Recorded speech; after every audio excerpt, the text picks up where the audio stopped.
Welcome to the fifth round of the World Pro Racing GT3 Masters, fueled by Enemed.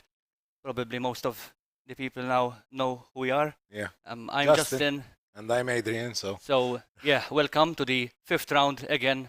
We have a special guest today racing in this round, and we very warm welcome to Rudy van Buren, a Team Redline driver, and obviously I think he doesn't need any introduction with the sim racing community. What do you think we're going to expect today, the race today? Let's see. You know what I mean. I hope I expect a race like we had in the previous rounds.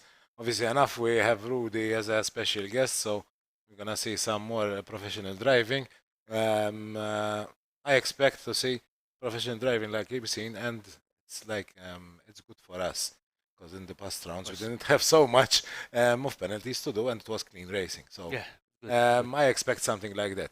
I don't know what's gonna happen with the rain, so that's something a big question mark right now. So before we went live, it was like 25% of clouds. 25% of clouds, so that's not very high probability. It is predicted that there's rain. We are using the Open Weather Map plugin on rFactor 2, and yeah, I think at some point in time, it will be raining.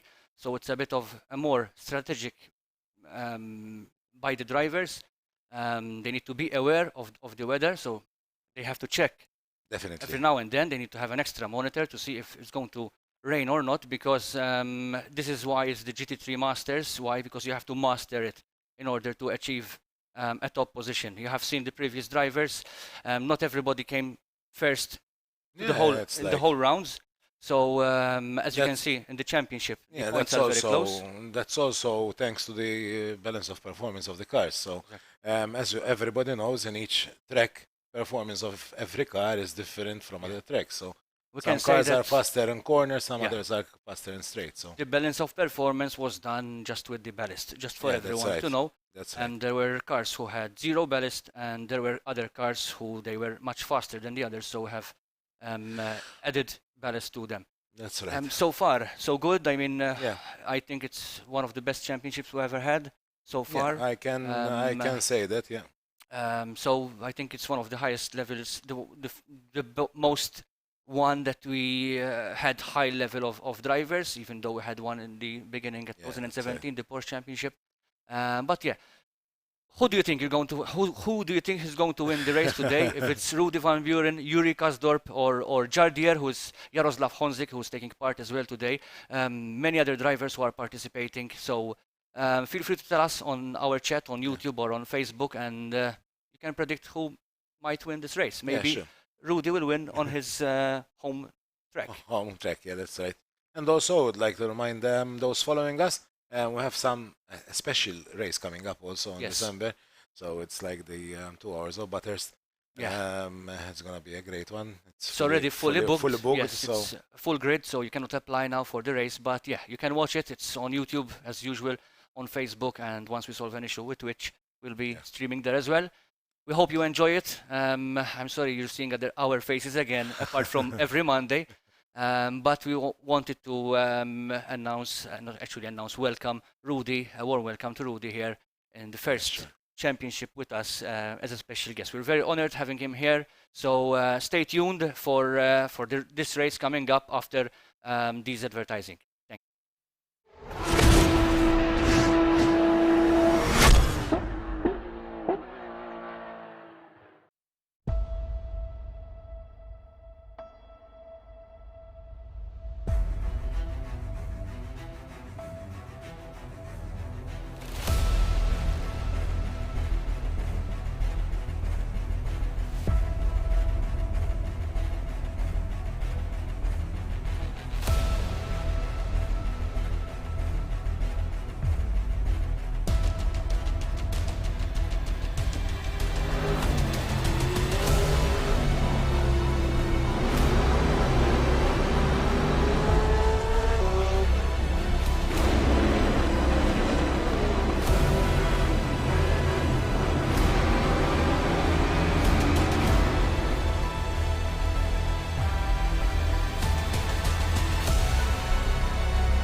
World Pro Racing GT3 Masters is fueled by Enemed and supported by Melita, Gaming Malta and Visit Malta.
Like a child, you wanna keep it, but your shiny eyes reveal the simple truth.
aħna saħħalsulhom il-fuel. Ara ġej.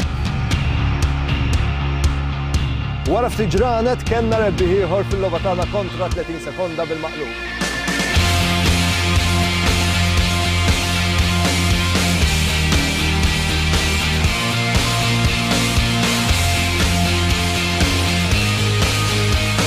Suqu fuq ir-riserva xejdu le mhix se tieqaf.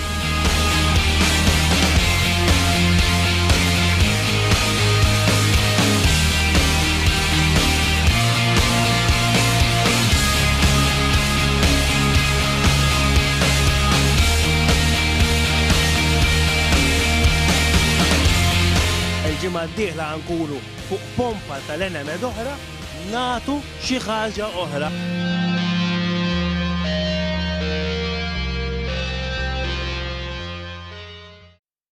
For only €5 a month, experience every high-definition moment on your TV, tablet, phone or PC. Great teams, great moments, and so much more. TSN from Melita is your ticket to stay in the game. Visit melita.com/sports.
I confirm green light, start up, and yes. Okay, we proceed to the start.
who really does have the claim at the moment to call themselves GT3 Master? At the moment, you can say nobody does at this point in time. 1 point splits the top 2 in the championship. 14 splitting the top 7. This title race, as close as you could possibly call it, and there's only 2 rounds to go in a championship that has seen more twists, more turns through it than what many people have believed so far. Everything on the table, and we come to a track which is bitterly cold. We come to the Dutch Dune as we make our way to Zandvoort here with World Pro Racing as we get the World Pro Racing GT3 Masters fueled by Enemed, supported by Gaming Malta, Visit Malta and Melita in perfect harmony and communication. The penultimate round of the championship this evening. Good morning, good afternoon, good evening to all of you around the world. I'm Jake Sperry, joined alongside by Caitlin Penny here in the commentary box. Director of broadcast, Justin Misford,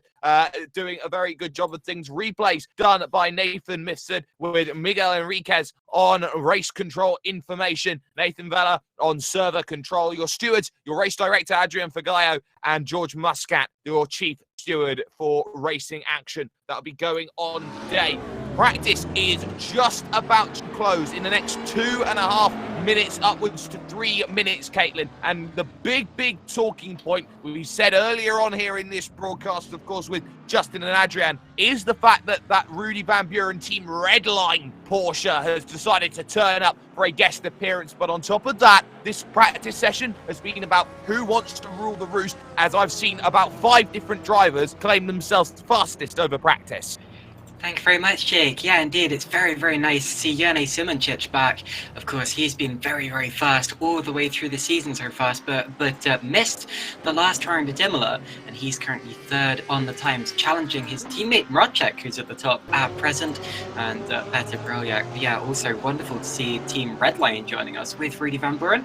Last time I commentated a race with him, and it was 2 years ago, and that was before he was crowned world's fastest gamer in 2017. So it'll be interesting to see how our world's fastest gamer does, especially since he's in the Porsche, which is a car which hasn't managed a top 10 finish in the dry yet. Admittedly, not many people have taken it out, although still it's gonna be tricky for him, but that's where Rudy Van Buren thrives. So good to see him here. Also a grid of 17 drivers, which is more than we had last time out. That's always good. It appears relatively close at this point in time because the top 11 drivers are separated by less than 0.9 of a second as it stands, Jake.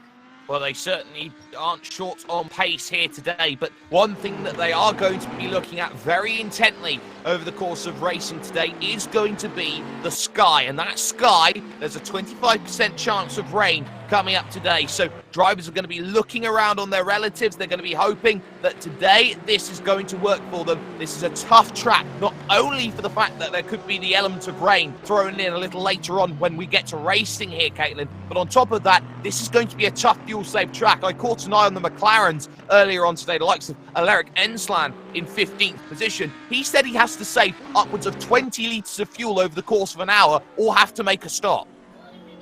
Yeah, of course, fuel saving we've seen coming into effect throughout the whole of the series so far. Not so much last time out to Imola, because we were in the rain, meaning the drivers were using less fuel. However, here at Zandvoort, although it's quite a twisty circuit, it's also one that demands quite high power because a lot of the corners are very fast and you get on the power very early. So really, I'm expecting fuel saving to come into effect, especially since it's difficult to pass here. So you can afford to do a bit more fuel saving without getting overtaking if you're careful. But you have to be careful with how you do it.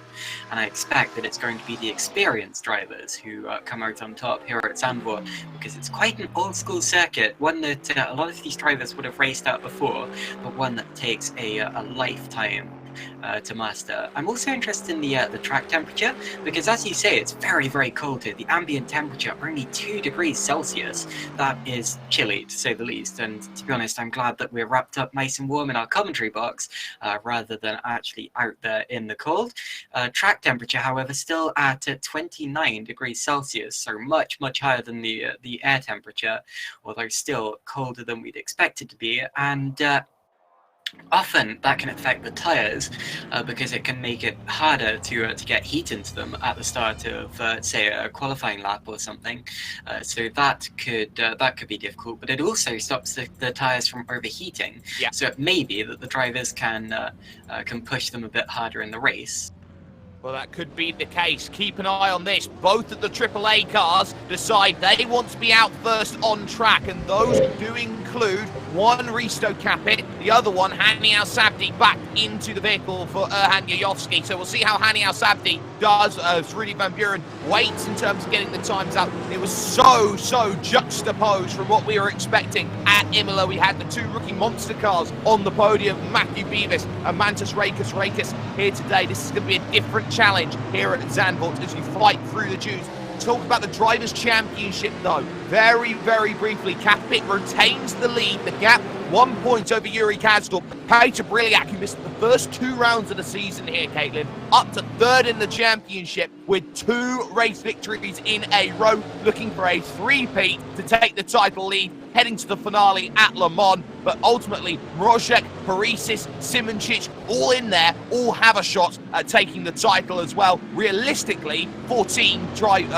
points, splitting the top 6 out there in the field. Yeah, of course, Petr Briliak has been utterly dominant since he joined the championship. Yeah, we've seen some close races, but despite that, Briliak's come out on top both times. He finished first at Sebring, and then also finished first with 2 extra points for leading the most laps at Imola.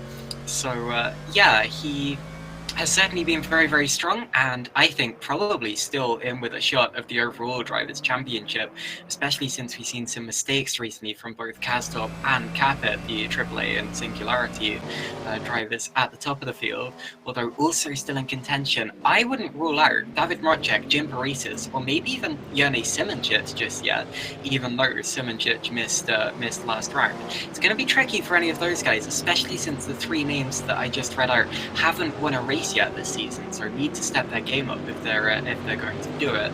Although I think it's definitely still possible for them. Although realistically, it's between Capit, Kazdorp, and Briliak, and in the team standings, it's between Edge, Singularity, and ACR. Well, AAA Esports had the lead after 2 rounds, but collectively over their last 2 rounds of the championship, they have scored a combined 19 points. Compare that to Edge Esports, who have a 15-point lead in the championship. In that same period, they have scored 70 championship points. So AAA have thrown away this championship lead for the teams, and this is where the money is going to be made for these drivers. It is so important the likes of Edge, Singularity, and co are going to try and get through, and they are going to try and do the best that they possibly can for it. But qualifying is currently underway. The first times looking to come in on the books at the moment, the likes of Mrozek, Jim Parisis, Jone Simoncic, Peter Briliak, all trying to find those times. Risto Capit, championship leader, runs himself through the penultimate corner and then through this right-hand final corner. This Zandvoort track changing for next year to be up to Formula One standards. Will have a massive American-style banked right-hander, a lot steeper than what, say, you saw at Indianapolis. But Risto Capit, top of the timing stands, 1:35 flat then.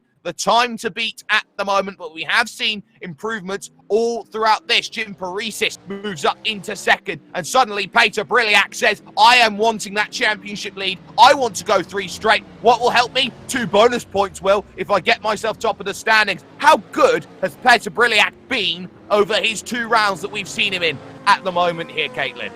Absolutely wonderful. I knew that Petr Briliak was good coming into this. He's an rFactor 2 specialist, G4WC veteran. Oh, bang! And he's also been all over the place. Sorry, what's happening?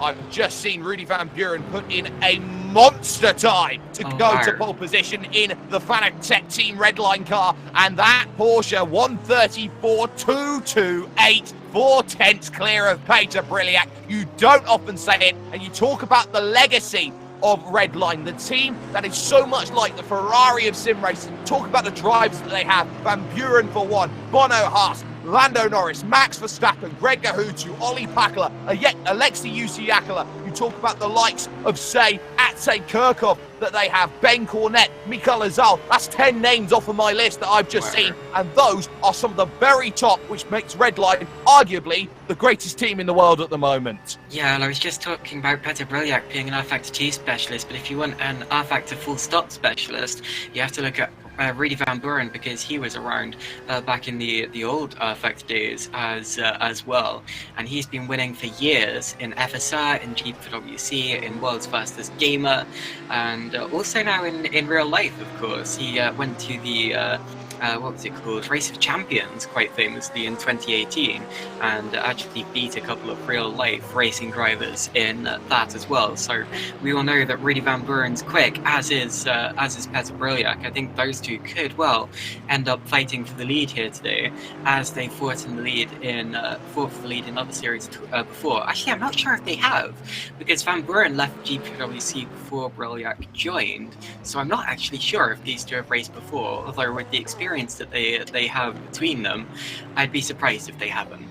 But just thought, going over the line, Yaroslav Honchik for Actral Vision goes into 10th place on a 135.9. That's 1.7 seconds off of Rudy Van Buren. We haven't seen Honchik since the opening round of the season at Silverstone, where, of course, he was up in 3rd position, had to pit out of fuel on the last lap. Didn't work for him, as now other drivers start jumping. Jene Simoncic up into 5th position, currently now in qualifying. We've got top 10, Van Buren, Briliak, Capit, Parisis and Simoncic. Mrozek moves up into 6th ahead of Matthew Beavis. Then you've got Kasdorp in 8, Al Sabdi in 9, and Matteo Caruso rounds out the top 10 for the Singularity boys. That Aston Martin may be in a bit of trouble here today for Yuri Kasdorp. Struggled at Imola, and for Kasdorp, who has arguably been the best driver in the first half of the season, has had nothing to show for the last 3 rounds that he's raced, and now Yuri Kasdorp needs to find something here in qualifying. 1.1 off of pole position at the moment, and Risto Capit just moved an entire 1/10 of a second behind Peter Briliak in 3rd.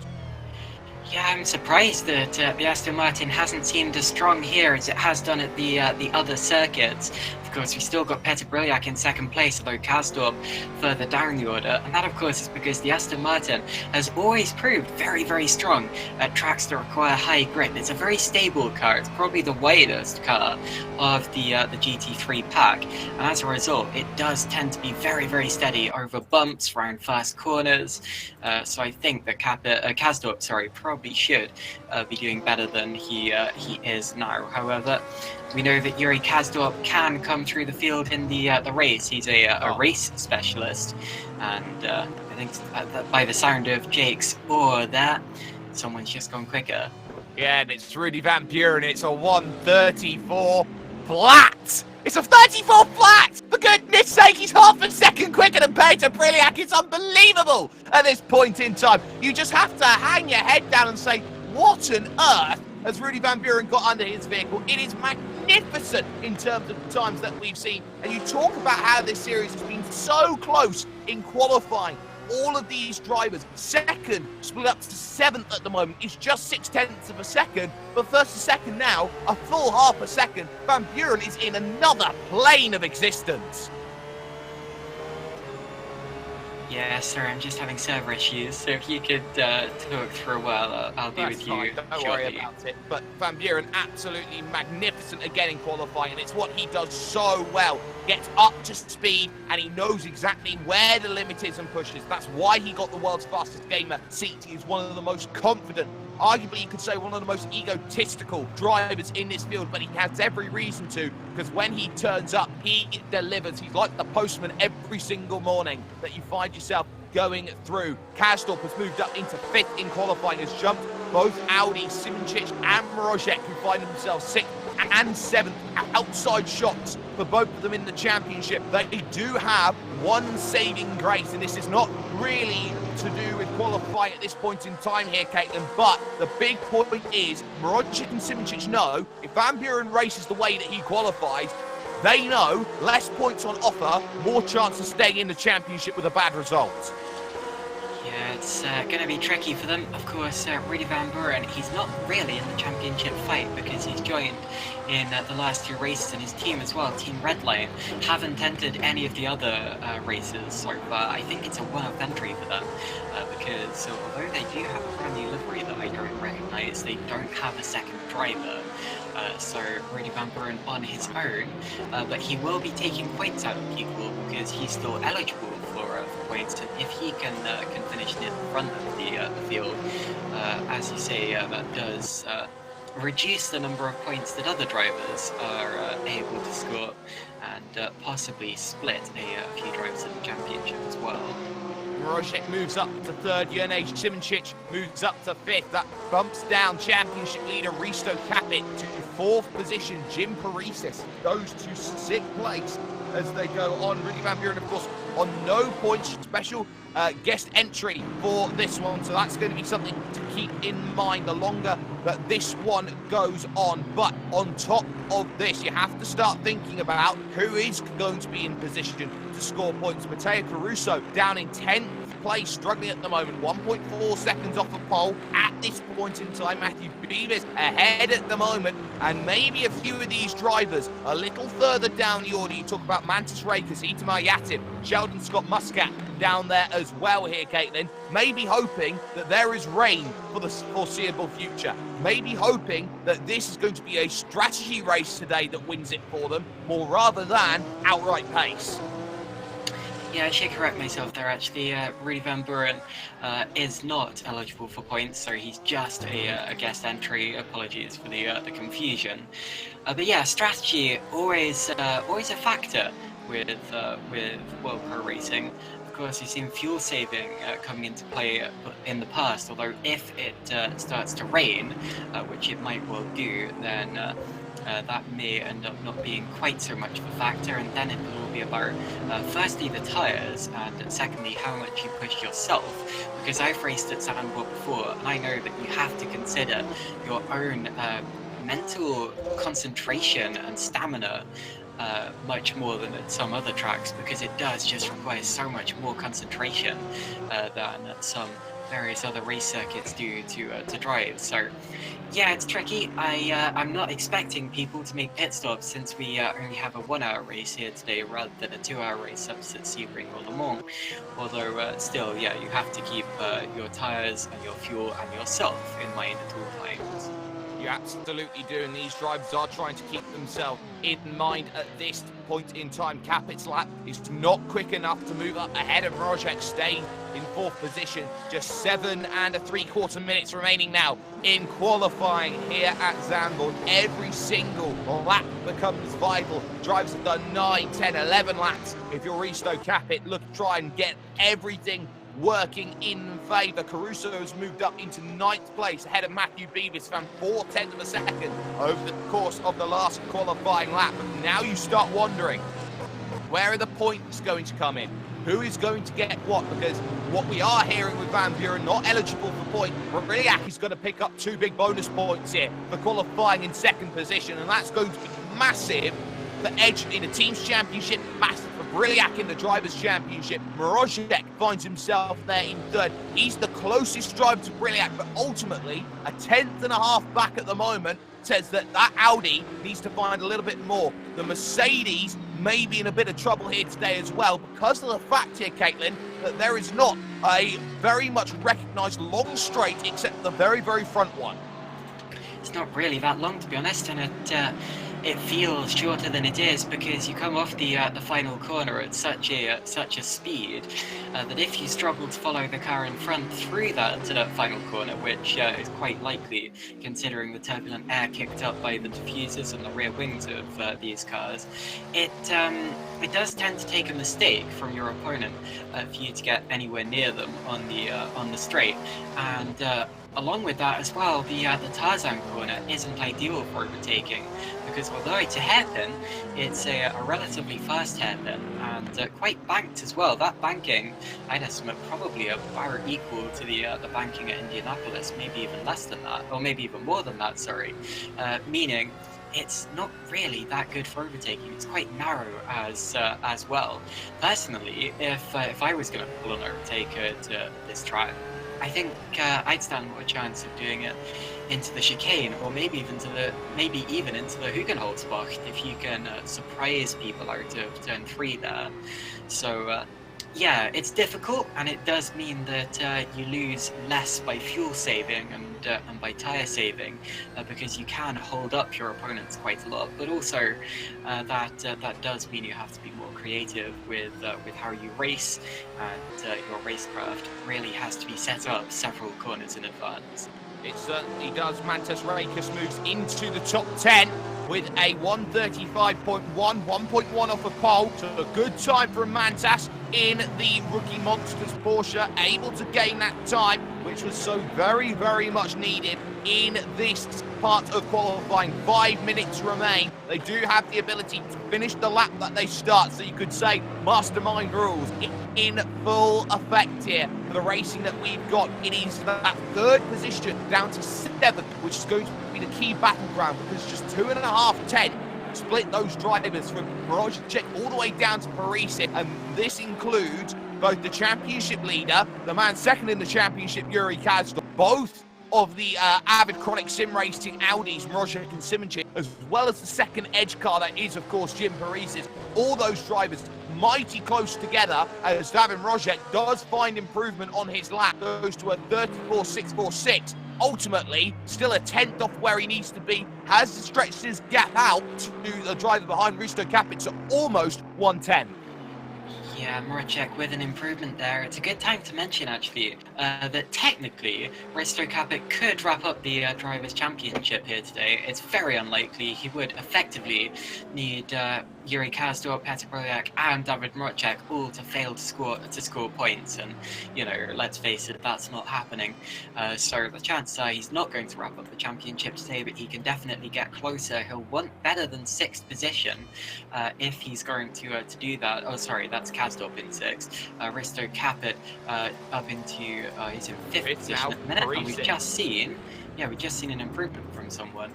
Yeah, it's Jim Parisi up to 4th, 134.735, 6,000 clear, but Simonchik, moves up into 3rd on a 34.5. This track ambient is cold. We know that it's cold. We know you can find improvement here, and they're finding it late. Simonchik onto the 2nd row. It will be all avid chronic if things stay the way that they do, so keep that in mind as this goes on, as Rudy Van Buren breaks the 134 barrier, 133.922. He's 6/10 clear of Briliac.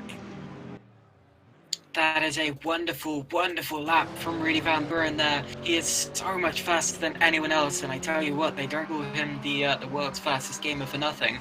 This is the point in the session where the times do start to tumble, especially on rFactor 2, because rFactor 2 has the best real road settings of any game, meaning that the rubber tends to build up and the track tends to get grippier and grippier as the session goes along. So I'd be surprised if he didn't improve still, or if someone else didn't improve behind him. I think it's definitely going to happen. However, with a 6/10 buffer, he's going to be feeling very, very comfortable at this point in time, regardless.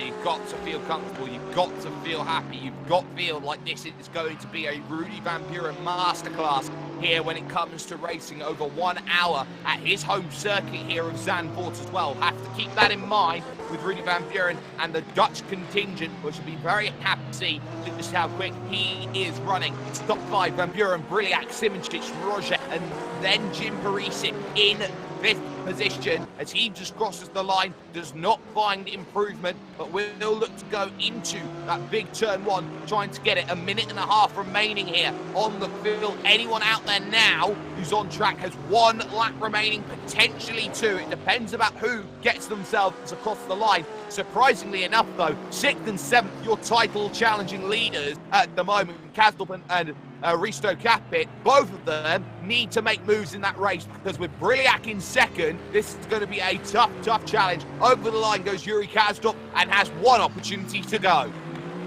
So here we go on to another lap. He's been through Tarzan Bocht already, the first turn, and heading up towards the Hugenholzbocht, which is the left-hander at the bottom of the hill. There we go, and up through Ron Schlottermacher Bocht, named after a driver who died there, Ron Schlottermacher, back in the 1960s, and then the very famous Scheiflack Bend, which is the corner with the massive banked gravel trap on the left-hand side, which tends to tear cars apart if they go off there. You have to make sure that you don't. And into the middle sector of Marlboro Bocht and Vodafone Bocht.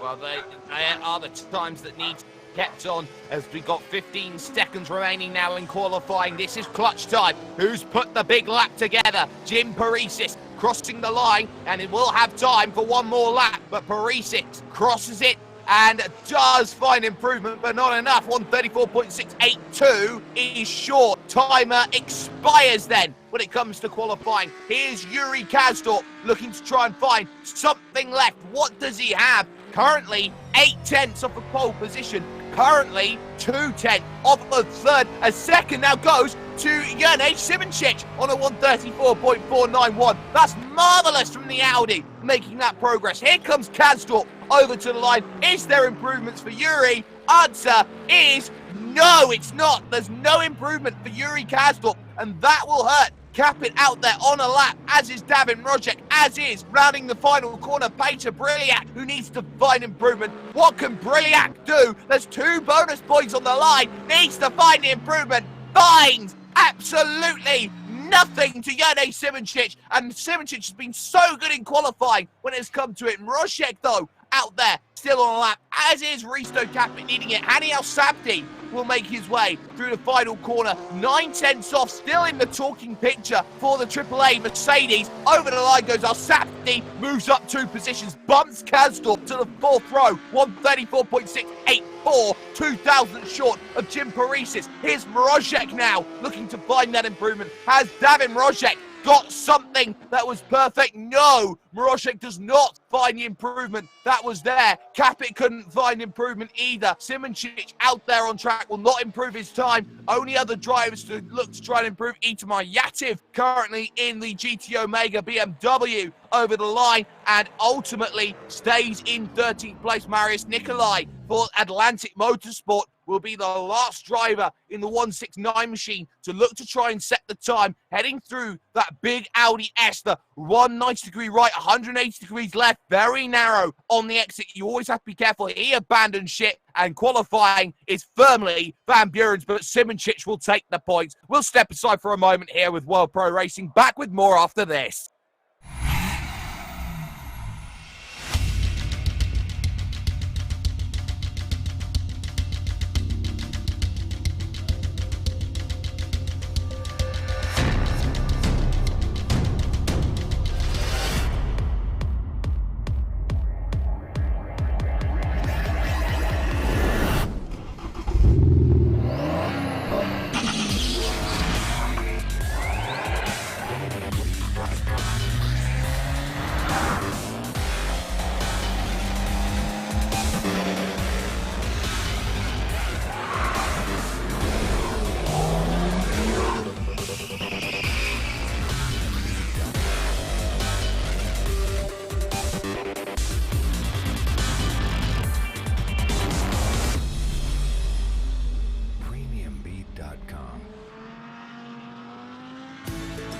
Wish your Wi-Fi network would just work in any room? Our new Stellar Wi-Fi is AI assisted to give you the smoothest, fastest possible Wi-Fi throughout your home. Stellar Wi-Fi, assisted by AI, exclusive to Melita. Find out more in-store or online.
Welcome back, ladies and gentlemen, to the World Pro Racing GT3 Masters, fueled by Enemed and supported by Gaming Malta. Visit Malta and Melita. Jake Sperry and Caitlin Penny here in the commentary box. We're just in warm-up here, just 5 minutes to go before we take ourselves over to the starting grid and, of course, the one formation lap in this one. But qualifying, an absolute bombshell of a lap, or number of laps, from Rudy Van Buren, who showed everybody here why he is arguably the best sim racer when it comes to rFactor 2. Hands down, why he was world's fastest gamer, because he absolutely decimated the competition once again. Half a second in qualifying compared to these drivers who I would consider coming into races like these as the drivers who are namesakes when it comes to most rFactor series. I would call that a single-handed decimation of the field, Caitlin. Absolutely, yeah. You never see drivers taking pole position by over half a second. That was just quite something from Rudy Van Buren. And no matter how strong your field of drivers is, and this is a very, very strong field of sim racers, Rudy Van Buren, you always have to put it at or very, very close to the top of the order. I personally believe that he's the world's fastest gamer, although someone pointed out during the break that the Porsche's tyres have been known to go off relatively quickly, so towards the end of the race he could be in a little bit of trouble. It's definitely not over yet, especially since the rain has not come down, and Porsche hasn't seemed that good in the dry so far. I think had it rained, or if it does rain, Rudy Van Buren is going to be pretty much unstoppable, but it's dry. Fuel saving is going to be an issue, tyre wear is going to be an issue. Zandvoort is very, very tough on the front tyres, I can tell you that from experience. And Rudy Van Buren has certainly not sealed the deal just yet. No, certainly hasn't, and it is also worth noting that the person who did say that just happens to so-called be team boss of Team Redline, Dom Duhan, who I've had the pleasure of sharing very many conversations with over my time. I love having a conversation with Dom. He knows so much about the sim race sphere. He is absolutely fantastic in terms of a visionary and a mind, the work he does alongside the likes of McLaren, F1 Esports. He's pretty much got a finger in every single pie and pretty much as dominant in almost every single one of them. But let's talk championship for the moment. Yuri Kasdorp made big gains there in the final stage of that qualifying. Didn't get enough, though, to be satisfied with position. Now has to go out there and do it on the track. But there are drivers out there, likes of, say, Jurne Simoncic, who will make sure to try and score maximum points possible, because Simoncic is the one with the biggest outside shot. 6th in the championship, 14 points back, knows that it has to be almost perfect racing from an Audi, which has been good in qualifying. But let's talk about this, Caitlin, has struggled on early lap pace. Yeah, of course, Jurne Simoncic taken pole quite a few times so far this year. He took pole back at Silverstone. He took pole as well. Actually, he didn't take pole at Virginia or at Sebring, but he got close. He was very near the front of the field, and David Mrocek ended up taking pole at Sebring. So we've seen that the ACR Audis are very fast in qualifying, but do tend to struggle towards the start of the race, do tend to drop back and then come into play later on when the when fuel saving is really starts to be evident who's done it well and who didn't calculate it quite right. And actually Simoncic ended up on the podium at both Virginia and Sebring as a result, and Mrocek himself came second at Sebring as well. But yeah, I'm certainly expecting them to struggle a bit at the start of the race, and not having pole this time like they didn't at Virginia, I think it's really going to affect them, because now they don't have that buffer, they don't have that clean air in front of them, and right from the start they're going to be boxed in a bit, I fear. Well, it's going to be a very tough challenge over the course of racing, as warm-up will come over into conclusion in the next 5 seconds time, and we will take you over to that starting grid in just a moment. This is a mighty close championship. Every single position becomes a massive talking point, a massive fighting post, and everybody knows that they have to be at their very best to pick up maximum points, go out there to Le Mans in a couple of weeks' time, double the distance at a 2-hour race, and try and make sure that the race is going to pan out in their favour. This is going to be absolutely massive for everyone in this field. And let's not forget that team's championship battle, likes of Edge versus Avid Chronic versus Singularity versus absolutely everyone else, is going to be something to keep a big eye on. Qualifying ended up like this, though. Rudy Van Buren got pole position ahead of Jurnej Simoncic in second. Peter Briliak managed to pick up third position with David Mrozek in fourth, the second of the Avid Chronic Audis. Briliak, of course, in third position in the Aston Martin. It sees Jim Paresis, his teammate, there in fifth, so it will be an all odd for the two drivers there in Edge colours, and it'll be all even for those in Avid Chronic as they go for their one pace lap behind the safety car. It's sixth for Hani Al Sabdi with Risto Capit there in seventh, championship leader. A lot to do today for the McLaren, for the Mercedes, I should say. Eighth position for Yuri Kasdorp. Needs to find that pace that he had at the start of the season. Qualifying has never been Kasdorp's strong point. Always has that ability to turn up in the race. Matteo Caruso starts ninth, and for the rookie monsters, it's 10th position for Matthew Beavis.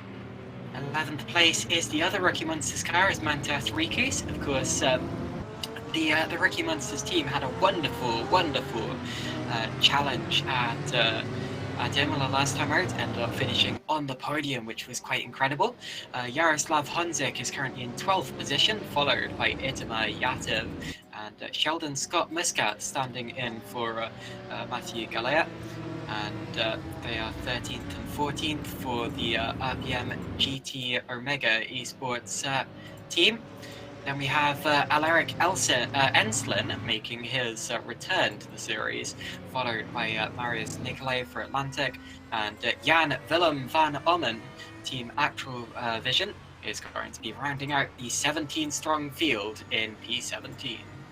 Jan Willem van Ommen has not had much practice here today, has said that if I didn't feel like I was quick enough, I'd pull over to one side and probably not take to the starting grid and not really try and put myself as a danger to others. He was certainly quick enough over in qualifying, only 3 seconds back, definitely within the 107%, so we'll keep an eye out on how that one plays out. But this is going to be a big challenge for all of these drivers. They've got to get themselves close together, and they've got to get themselves ready for a big lap. It's a quick start to this race, and there's a lot of gaps between them. Likes of Van Buren, Simoncic there together, Briliak and Mrozek trying to close up. Everybody will be trying to close up as quickly as they can as they sort things out. And there's the green flag, and it's pretty much a mad scramble behind. It was a very quick pace lap around here. Simoncic immediately thinking about going aggressive, but no chance as that goes through. Briliak there on the outside, trying to make the move, sorted there in third, no chance. One of the Singularity cars off there in the distance. It's Yuri Kasdorp now back to 11th place, dealing with Honzik and Reitkus as they head through to turn 2, turn 3. But ultimately, a necessarily okay start from a lot of drivers. A lot of confusion though as they were going around the pace lap. Yeah, Honzik definitely not happy, made his feelings clear in the live chat, which you're not technically allowed to do. But Kasdorp coming from a long way back into turn 1 just completely overshot it. And that's going to put him down to 11th position, going to hassle... what's the word? Never mind. It's going to hinder him. That's the word. Jolly good. On this opening lap of the race. Meanwhile, Rudy Van Buren already starting to clear out. Already got about a 1 second gap for the lead out in front. It's Simoncic fighting with Briliak and Rodchak over second that I'm more interested in, because the ACR drivers not too fast off the start once again, and I think Briliak may well be about to challenge Simoncic. I think he's being held up on this opening lap of the race. Then the rest of the field continue to stream through. So looking at Yuri Kazdorp to see if he can make a recovery drive. But as we complete the end of the first lap, we're about to see, as Radchek gets over the gravel. So Radchek making a mistake in the final corner, maybe under attack from Priestess. I'm not sure he will be, although definitely Slipstream coming into play down to turn 1. Well, he'll get away with it for the moment. Those Audis struggle at top speed. That's been their big difficulty, especially with those Mercedes behind, the likes of Al-Sabdi and Capit. Both of them in top speed. When they've got the Audis behind, they are still faster, and that's the big worry that the likes of those Audis are going to have. They have to be in position by qualifying to really make a mastery of these races. Big gaps not really forming. Capit finds himself in a good place, but Kazdorp doesn't. Still stuck behind the rookie monster Porsche and Mantas Rakers for the rookie monsters. So we'll see how this one plays out. Trying to open up the door at Sheeblack. Is that a look down the inside? You very rarely see a move done at this very fearsome right-hander, and it doesn't quite pay off then for Kazdorp in the early goings, hoping for mistakes. Maybe a dive down here at the third of 3 right-handers. Not quite there, not able to make that move. Van Buren for Redline, clear by a full 2.4 seconds in the beginning. Simoncic now having to play the patience game. Brilliant. Mirage, Paresis, all there. That train goes back, and it still fights here. Rakers, Kazdorp, Honjik all together. Honjik now thinking about being aggressive, and suddenly it's defense for Kazdorp, side by side, just in front of them as well. It was almost Captain and Caruso. So both of them looking close, and at the moment it's the case of Simoncic trying to stop the tide behind him. I think at this point we can wave goodbye to Reid Van Buren. We're not going to be seeing him for a while. He's extended his lead out to 3 seconds as they cross the start-finish line, as near as makes not much different. 3.1 seconds, goodness me.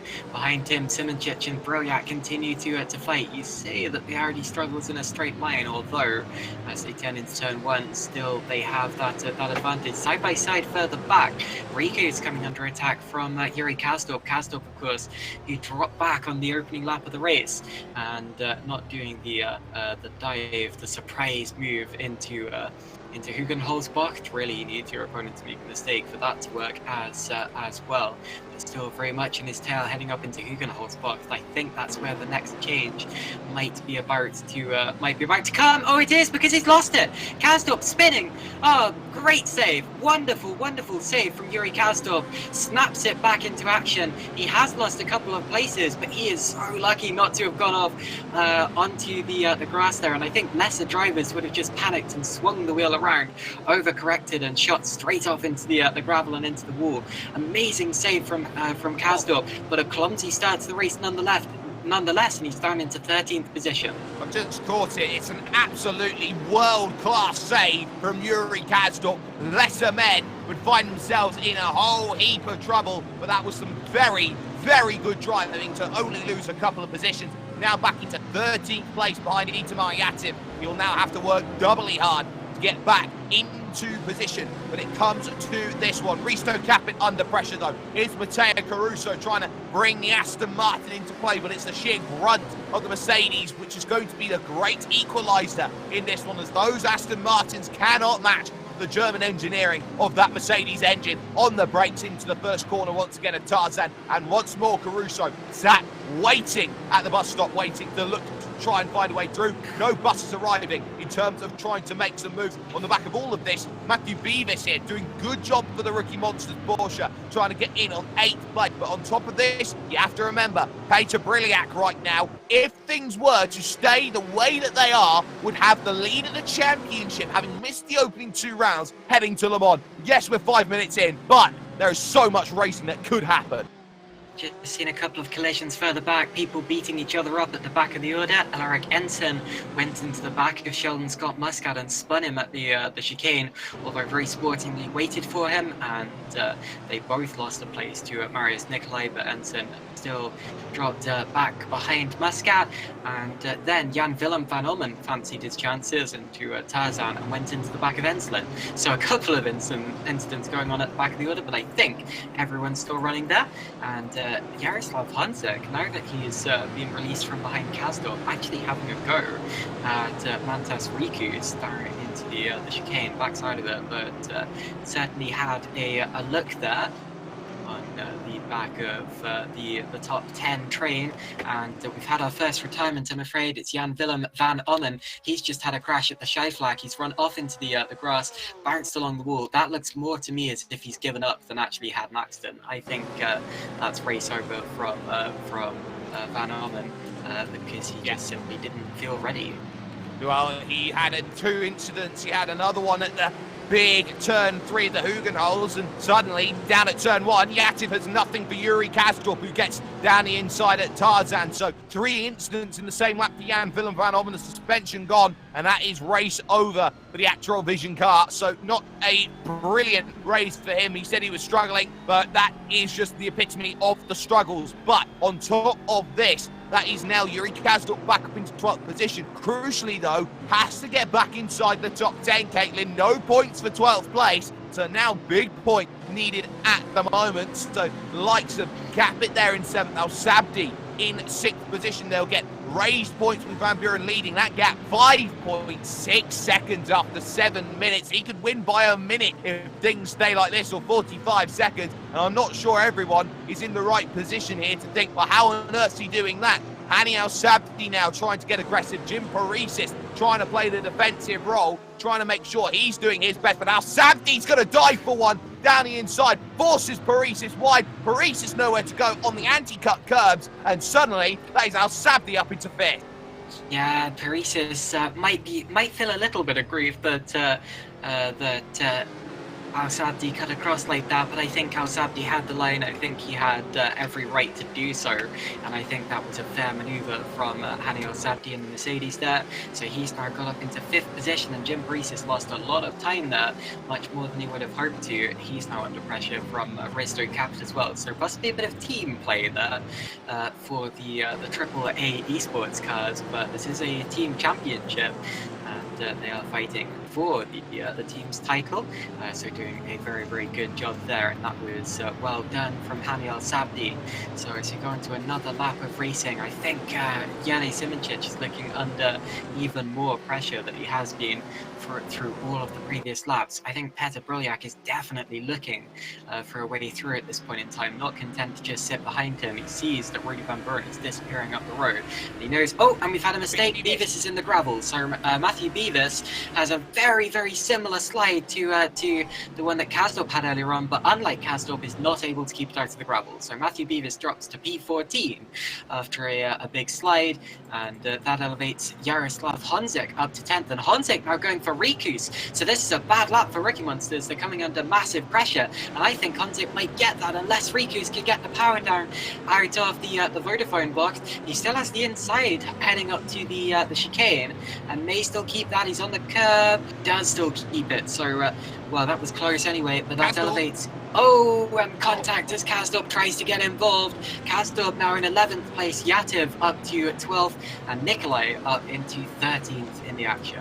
A good effort there from Yuri Kazdorp to get past Honzik. Didn't work. Great defense from Mantas Rakas. Does enough, but ultimately drops the back of Matteo Caruso in terms of the train. It is that final curb heading up through the right-hander which caught out Beavis, the same curb that caught Kazdorp. You cannot be aggressive over that final curb on the right. Everyone tries to. Rakus runs wide though through turn 1, and Honzik has another chance here on the run through to turn 3. He can't get the job done through the right-hand bend, and will definitely not have it through the left, but very much rattled and riled is Mantas Rakus at the moment in 9th position. No changes second through this one up through the field. It is that 9th position that is the big keep an eye on at the moment, because Yuri Kazdorp needing points. 11th position, that's 1 championship point he'll get for there at the moment because of the fact that Van Buren will not score point. But ultimately, 1 point does not get the job done for Kazdorp here today. Yeah, Kazdorp, a championship contender, not producing a drive that looks worthy of a championship contender just yet. Mantas Rikus there made a big mistake, and Honzik's going to be on his inside once again through Vodafone box. That's 2 laps in a row that Rikus has struggled in that sector. I think that's just where the Porsche tends to get a little bit slidey. He needs to notice that he's there, and well, he did know that Honzik was there, squeeze him to the edge of the circuit as he was allowed to do, as as he should have done, although that got very close there. Hunzik still in 10th place, just not finding a way through. And that's exactly why it's so difficult to pass it, Zandvoort, because yeah, your opponents can make a mistake, although you will then have the inside line for the next corner because it's such a flowy track and it just goes straight back to you again. So anyway, Matthew Beavis now trying to come back through on Marius Nicolay. I think Nicolay's gone a bit deep there. Yes, oh, that's very deep. He's off. So Marius Nicolay in the gravel, and through goes Matthew Beavis into 13th position. Yeah, regains that position he lost earlier this lap, so good work from Beavis to get back into position. The difference, though, between 2nd and 8th place at the moment is 3.7 seconds between them. Big train, and nobody able to break the hold when it comes to this one. And this is the big issue that Jurnej Simončić is going to have. We said fuel is going to be a big talking point over this 1 hour. Simončić cannot save that fuel out there at front, or not as easy as the likes of Briliak, Mrozek, Al-Sabdi and Parisis can at the moment, because they are in that draft. It's the big worry point for all of them, and they very nearly have lost themselves. Capit and Caruso's Honchik and now Kaskop found a way through, and suddenly here comes Itamar Yativ trying to get through in the BMW, of course the GT Omega sponsored car, trying to find that battle, but again Rake able to battle back, but 2 positions lost for the rookie monster. You had to say it was coming. It was, yeah. Unfortunately, rookie monsters have seemed a little bit reckless these last few laps, a little bit sideways in some of the corners, and just dropping back a couple of positions. They started higher up the order than this, and are now in 11th and 13th as it stands. They've got Itamar Yativ between them. Yativ himself in a rather beefy BMW appears to have the pace in a straight line to attack as well. That's not going to help though. Big slide from Yativ. Another good save though, and that would have got his heart racing a little bit there. I know how dangerous those little twitches can be, because it's so easy to just overcorrect the car and go spearing off into the wall, and you lose so much time because you have to get out of the throttle and wait until the car's settled again. But anyway, recovers in 13th place. But still, yeah, we have this really close chain of cars fighting for the top positions. I'd say that Simončić, Briliak, Mrozek, Al-Sabdi, Parisis, Capit, and possibly even Caruso are all fighting for that 2nd place at this point in time. I think any of them could get it in the next lap or two, depending on what happens. But still, you know, it's been this way since the start of the race. It's just so hard to overtake here at Zandvoort. We see that in every category that races here. Absolutely, you do. You have to be magnificent to go out there and make a move. We've only seen a handful of them from drivers in this pack, but you now have to start wondering, okay, think about title pictures at the moment. Hani Al-Sabdi not in the title picture, but is looking to pick up points for that team's championship where all the money is going to be scored. You've got to think about the likes of, say, David Mrozek at the moment. Position 4th will score the 3rd most points if things were to stay like this. And this is important for Mrozek, who has been very much a fringe driver in the opening 2 rounds and has picked up some good results over the last 2. Finds himself 8 points behind Capit at the moment. Will pick up a nice handful points haul to halve the gap, and will only lose a couple of points to pay to Briliak in front. So this is good placement from Mrozek, who arguably, I think, has been the Mr. Consistency of this championship this season. Never count him out. Just seen a big mistake from Itamar Yativ. So first try unlucky. He tried to get past Mantas Rikus. Actually, I'm not even sure he did try to get past him. He just out-braked himself down into the chicane. Had to take avoiding action and run through the gravel. So did a good job not to lose a place to Beavis, although he did drop back from Rikus a bit in that. And I expect he'll try to regroup and go for a 2nd attempt. He's about 1.3 seconds back and needs to gain that back again if he's going to have another attack. Here comes Briliak. Not quite. Tried it. He thought better of it, though. So he's got himself out into the right-hand side, got into the mirrors there of Jurnej Simončić, and didn't quite get able to make the move. So that tells me that Simončić is becoming under increasing pressure, and Briliak does want to make that move. But now they're playing that tactical psychological game of 4D chess. Do I make the move? Do I show that I can get that position? You're playing mind games now when you're stuck behind. And this is the thing. When drivers get stuck behind other drivers, they start to get bogged down. They start to get frustrated, Caitlin. That's where the chances happen. Racing, I always say, is more of a psychological game than it is a skillful game sometimes. You have to make sure you don't get frustrated, because the more frustrated you get, the more mistakes you start to make. I've noticed that throughout all my years of watching racing.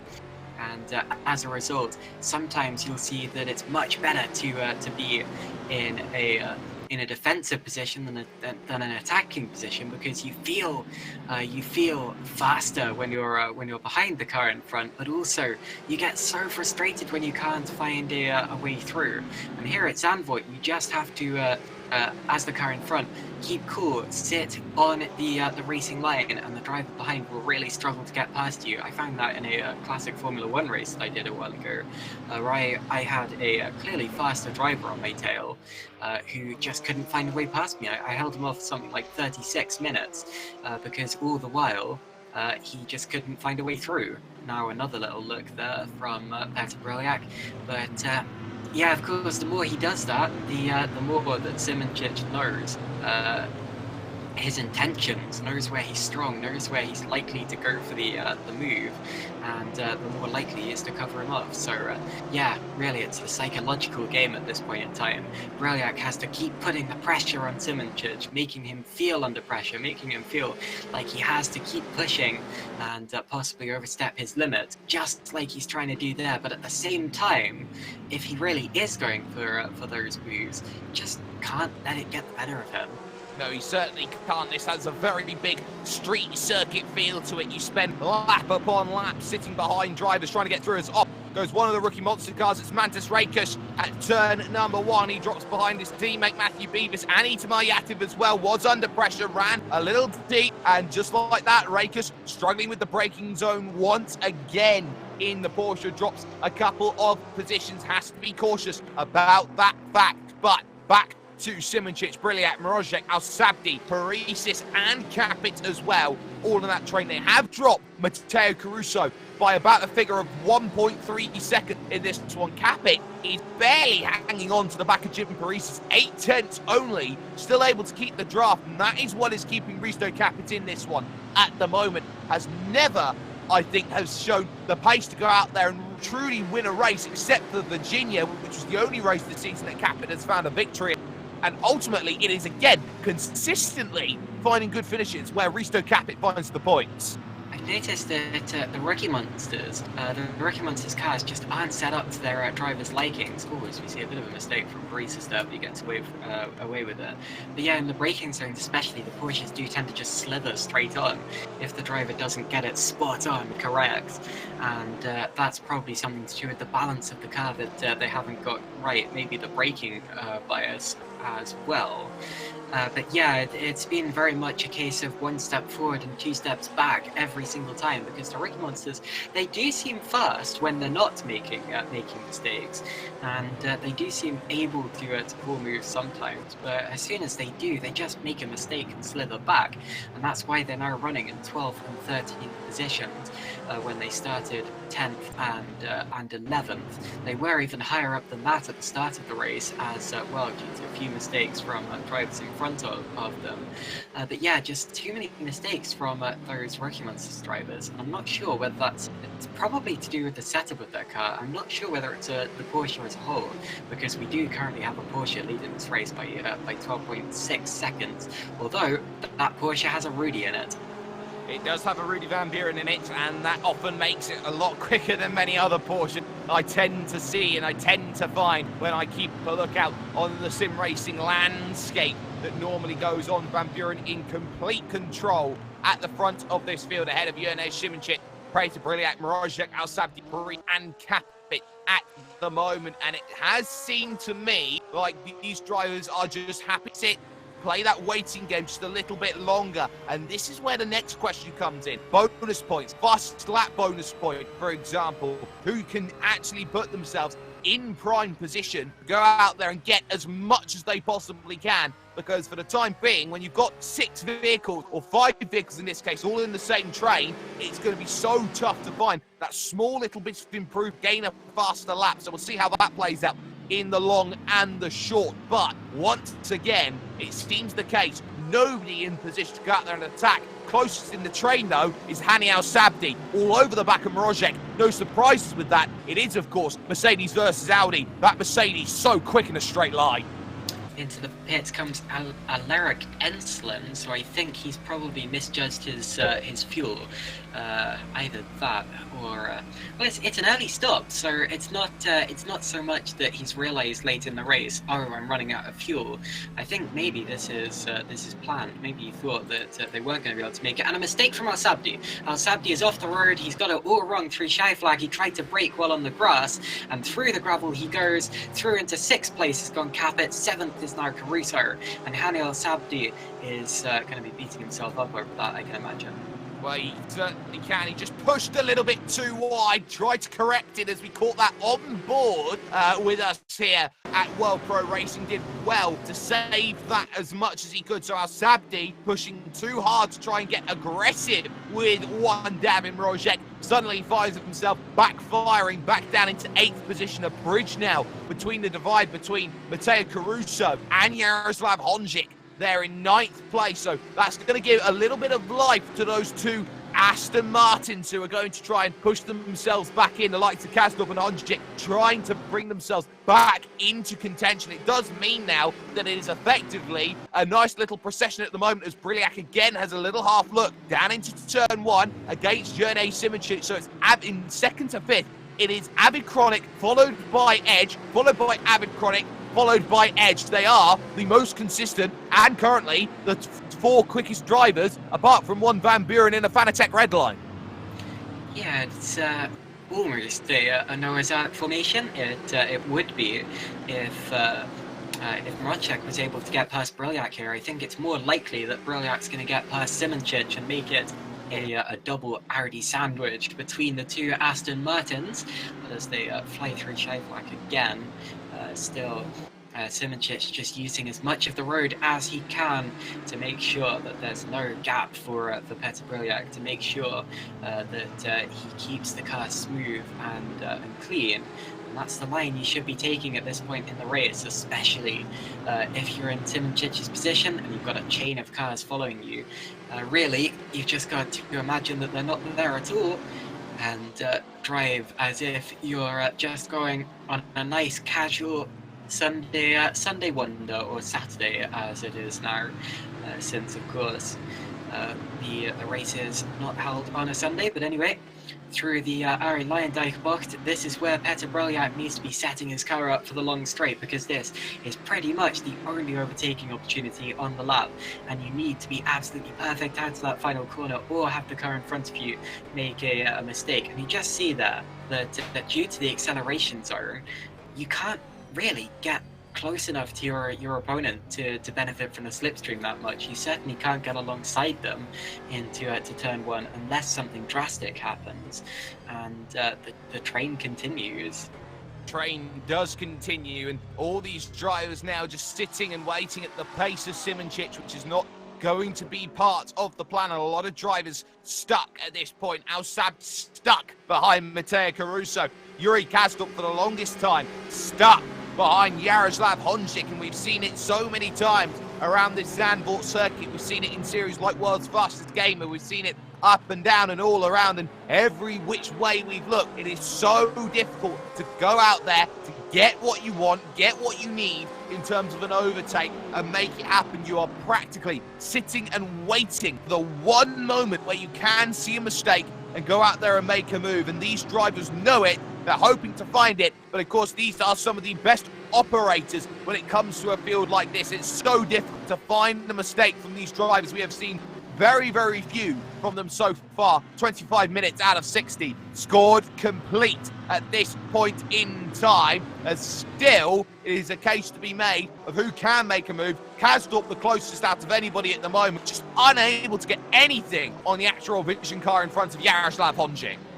And the four-way scrap for second place, Simoncic, Brolyak, Maracek, Paresis, they do have a little bit less pressure than before, because with Al Sabdi's mistake, that removes him from the back of the train, and they now have a 1.5 second gap between 5th and 6th position, which is currently held by Risto Capet, and then another 1.5 seconds back to Matteo Caruso. So they've got a little bit of breathing space behind them, at least, although amongst themselves still pretty much none, and they can't afford to make any mistakes whatsoever. I think if one of them can, it's Jim Paresis, although still certainly won't want to. He wants to challenge David Maracek, get up to his teammates so they can work together to chip away at Simoncic's position.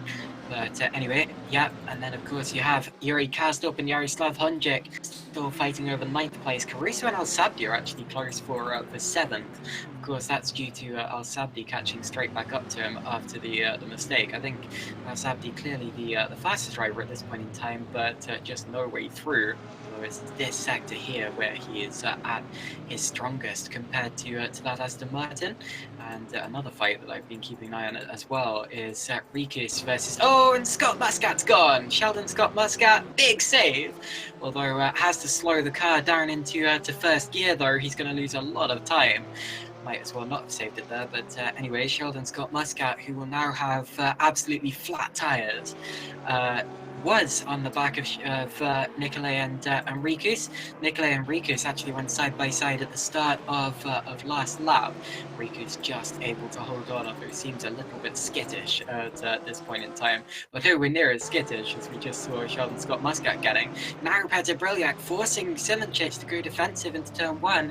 Simoncic slower on the entry, slower on the exit. Brylyak is... well, he's close over the crest of the hill, not close enough, but yeah, that was probably the closest to getting past I've seen him get all race. Yep, it's the closest that they've been, but ultimately Jurnej Simoncic doing enough. They were starting to lose the likes of Maracek and Paresis. Such has been that very consistent pace that they've been running over the early stages. Drivers now starting to think about the fuel save. How important is it at this point in time? But again, Brylyak putting the pressure on Jurnej Simoncic, and Simoncic responding absolutely magnificently in that outing. And again, proving once and for all why he is the reigning Formula Sim Racing champion at the moment, why he is one of the best in this style of vehicle. So we'll see now how this one plays out in the long and the short. Caruso still under that pressure from Al Sabdi, 7th and 8th position at this point in time. But the big fact is, Petr Brylyak was closer than ever to making that move. Ultimately, could not get enough and will now take another 2 or 3 laps to gear up for another attack. Yeah, Jurnej Simoncic is doing an absolutely excellent job here. Of course, I know I've been saying that he's slower to him, and at this point in time... I've just seen the Honjic drop 2 positions. Oh. Yeah, indeed he has. So I think something's happened to Honjic there, and I'll just have a look back to see what's happened. But anyway, oh yeah, he's been off into the... he's had a proper spin, and there was contact with Kasdorp. So it looks to me as if Kasdorp went up the inside. I'm not sure Honjic knew he was there. Honjic turned in, not knowing he was there. And you could say that Kasdorp came from too far back. I think it looked to Kasdorp as if he had more of a room there. He's now spun around, and also Mantas Rikus just lost the place to Marius Nicolay as well. Those two have been fighting for a while, and he's got it straight back again, and that was due to a mistake from Rikus going through the final corner. He got him on the exit, and that's close into turn 1, and they just won't get away with it. I was a little bit worried about them trying to get away with it there. There was contact between them at turn 1, and when they get through turn 3 and turn 4, they're all okay. So Rikus ahead of the Atlantic car there of Marius Nicolay, doing a good job there in terms of holding position just for the time being. Next question now goes to Yuri Kasdorp. Did he pick up damage? How much of that is going to affect his fuel save? I'd say it was a racing incident between Kasdorp and Honzik. Kasdorp saw the gap and went for it. Honzik didn't see he was there, but also Kasdorp possibly a little bit too far back. Yeah, 50-50 in my opinion. But anyway, it's affected Honzik more than it's affected Kasdorp. Kasdorp continuing on in ninth position. It's my Yativ is now between them. I expect Honzik's tyres would have taken a beating, all of that again. Alaric Enslin is back into the pit lane. Is this to retire? Because he's been having a dreadful time of it, running back in 16th. No, it's a drive-through. So I reckon he probably sped in the pit lane and picked up a drive-through penalty, which he's just had to serve there. So things going from bad to worse for Enslin there. But good to see him continuing on in the race. But yeah, as I was saying before, Silencic may be slower than the drivers around him at this point in time, but he's doing everything he needs to keep them back. Wonderful, wonderful, smooth driving. I'm not sure I've seen him make more than a sliver of a mistake all day. And you know, this is a prime example of how pace isn't everything, and especially over a race distance, you don't get to halfway through without in second place still without being a very, very strong competitor. Well, it's Enemed Silencic in second. Rudy Van Buren's lead up to 17 seconds at the front of this field has been in total domination mode, but that rate of acceleration through against Enemed Silencic has decreased over the last few laps. Maybe the tyres are starting to go slightly for Rudy Van Buren, who has lit up the field with an electric pace. Nobody has been able to match, and I don't think anybody could ever match in sort of this performance that we have seen at the moment from Van Buren. But Briliac trying to fight back for second position, knows he'll get maximum points for the third straight week if he gets this move. So this is a big overtake, big contrasting lines as well, a lot more narrow through the penultimate corner. Goes play to Briliac, heading through that final corner, everybody trying to use as much track as they possibly can, heading on to that long front straight, or that not too long front straight, not long enough to go out there, make the moves. On the brakes they go, no chance for the time being. Caruso still under that pressure from Hani Al-Sabdi, but again, Al-Sabdi not close enough to make that move down into turn number one, and it may just be another lap of worry here at this stage. It's 20 laps worth of racing already scored and done, but ultimately it has been a case for drivers who are behind. They can't make moves here at the moment. They are hoping that they are playing that fuel game, running each and every driver in front of them out of that magical fuel to boost them forward. Alaric Enslin's just come into the pits for a third time, and now he has retired, so definitely problems going on for Enslin, and he's given up. So that means we've had 2 retirements now, and we've got 15 drivers left in the race. But yeah, very close between second, third, fourth and fifth, as it has been for the entire race so far. I think we're going to get 39 laps out of this. I don't think we'll quite get to 40 unless Rudy Van Buren keeps this pace up throughout the whole of the rest of the race. Although still, to get to 33 minutes in and still have the order in the same order that they were in, second, third, fourth and fifth, I wasn't expecting this. I think it just shows what an amazing job Silencic has been doing of holding these drivers off and staying steady. Did dip some wheels into the grass there, but got away with it. And yeah, still running in second, crossing the line again. I want to see just how his lap times compare to some of the other drivers. So he's got a 138.2 at this point in time. The drivers immediately behind him are going to be running very similar laps. Van Buren was about 0.3 of a second faster, although on average he's been about 4 or 5, maybe 0.6 of a second faster. And Risto Capit behind, 138.4. So he's actually dropping back at this point in time, as are the Caruso very slightly gaining, although several seconds back. So I think at this point in time, it's relatively stable, and it's going to take a lunge from one of these drivers, or maybe a mistake, for things to start to change. Well, we'll see how that plays out over the second half of this race, but Caruso, crucially, is trying to break away from Hani Al-Sabdi, who's not had the best middle sector, has to be said. Now finds himself a full 7/10 back now off of Matteo Caruso, and Caruso could very easily find himself in a position to break away, attack Risto Capit, needs to get onto the back of Capit here, not for himself, but of course for Matteo Caruso. He's the outsider 7th in the championship, needs to get ahead here of one Risto Capit for one important reason here, Caitlin. Or sorry, I should say two. One, keep his championship ever so slimly alive by being within 25 points. And the second big thing to keep the championship alive is going to be this one fact. Got to make sure that there is as much chance of one Yuri Kazdorp gaining more points as he's the better driver for the Drivers' Championship. So Kazdorp chasing down the rest of the pack, but still a couple of seconds back. Al Sabdi being not able to get close enough to Matteo Caruso just yet. That's been the story of the race so far.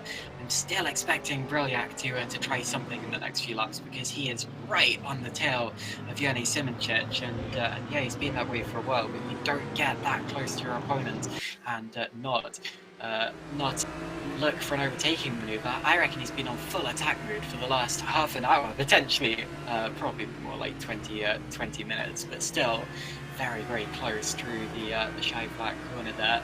Right on his bumper as they crested the hill. He's lucky that they all made it through there, because if Simoncic had made a slight mistake, then they probably wouldn't have done. But anyway, yeah, just shows you how much trust these drivers have to put in each other when running in a train that close.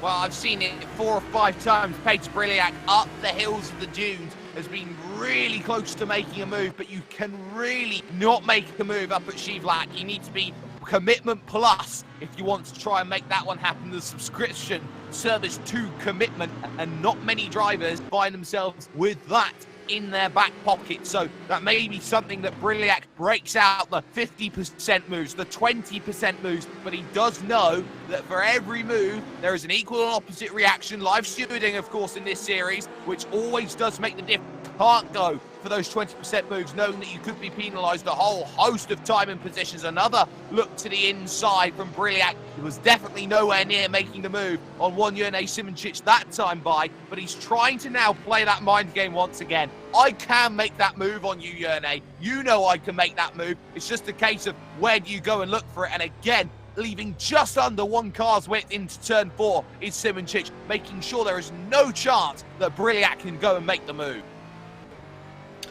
So Brilliak still running in 3rd position. As has been the story for and Rakus in the pits. So Rakus, I was fearing that he may have thrashed his tyres, because all the way through the race he's been sliding through the corners much more than the other drivers, and he's been making quite a few mistakes as well. And I reckon that's probably for tyres more than anything, and he might take a bit of fuel while he's at it. But anyway, Rakus making the stop, and drops behind Sheldon Scott Muscat in the process. Muscat fighting with Marius Nicolai for that 13th position, and Sheldon Scott Muscat's done well to catch back up to him. Actually, he dropped to about 5 seconds back in that slide that we saw him have a few laps ago. So I think definitely looking quick at this point in the race on the back of Marius Nicolai. See if he has more luck making that move than Brilliak has had passing Simoncic, or that Paresis has had passing Rocek.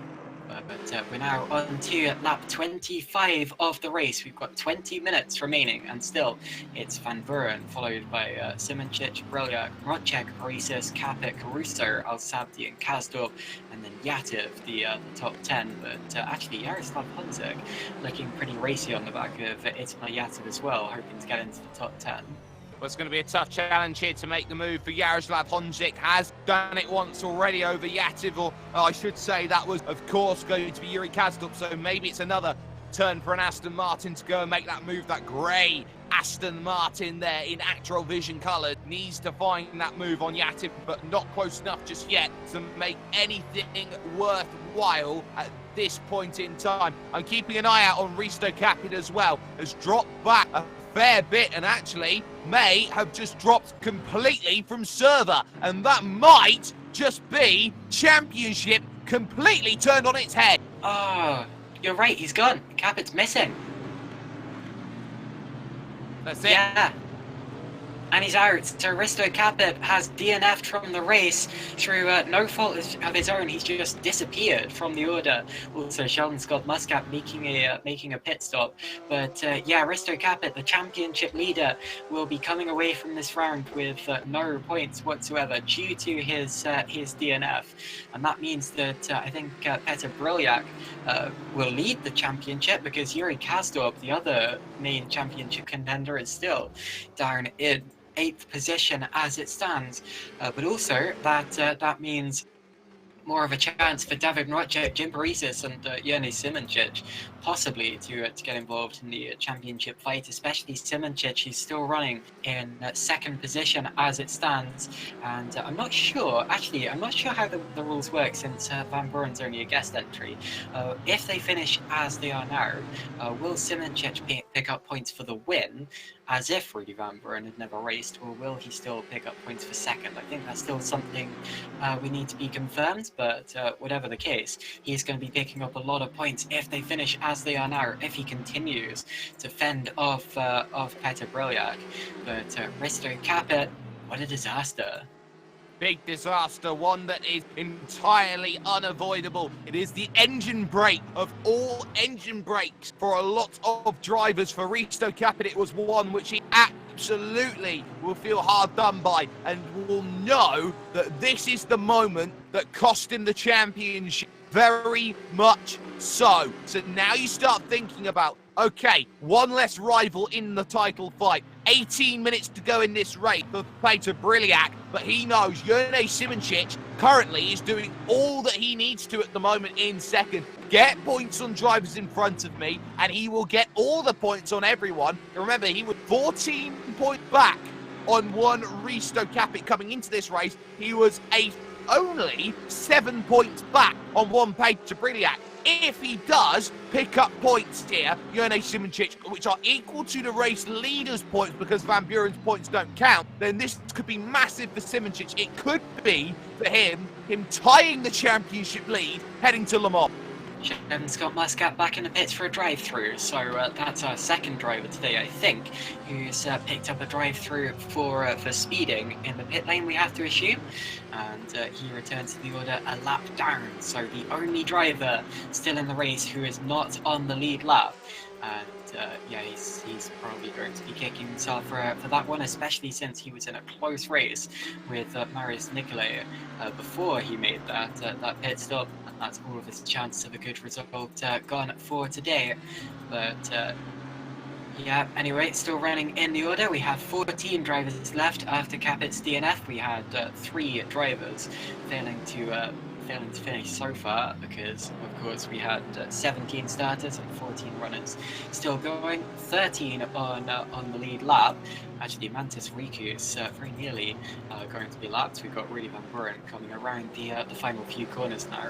I think now is a good time to say, actually, that I actually started ahead of Rudy Van Buren for my first ever sim race. He had a grid penalty, of course. I would never have out-qualified him. And by the time he reached turn 1, he was long gone and I never saw him again. So yeah, just shows how good of a driver Rudy Van Buren is, even though I am not the best sim racer myself. Although, yeah, absolutely the world's fastest gamer, in my opinion. Of course, officially the world's fastest gamer back in 2017. And currently, he's just extended his lead to his nearest makes no difference, 19 seconds.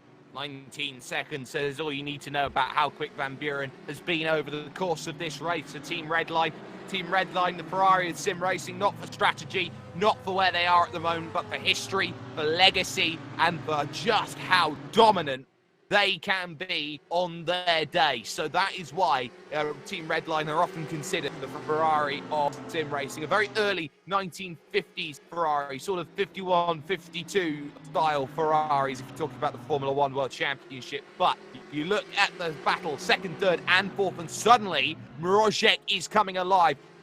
Jim Parisas, currently in 5th place, is just hanging on to the fringes, doing a little better this lap, keeping it within 7 tenths, but has been up nearly over a second at points. So Mrozic needs to get aggressive here, or Briak needs to get the hurry up here, because now they're starting to just trip each other up a little bit more, and all of a sudden, Yuri Kazdorp is coming alive. He's catching the back of Hani Al-Sabdi, catching the back of Matteo Caruso, and suddenly Caruso can do a massive favour here. Hold up Al-Sabdi and make sure Kazdorp gets past the pair of them for big championship points gain.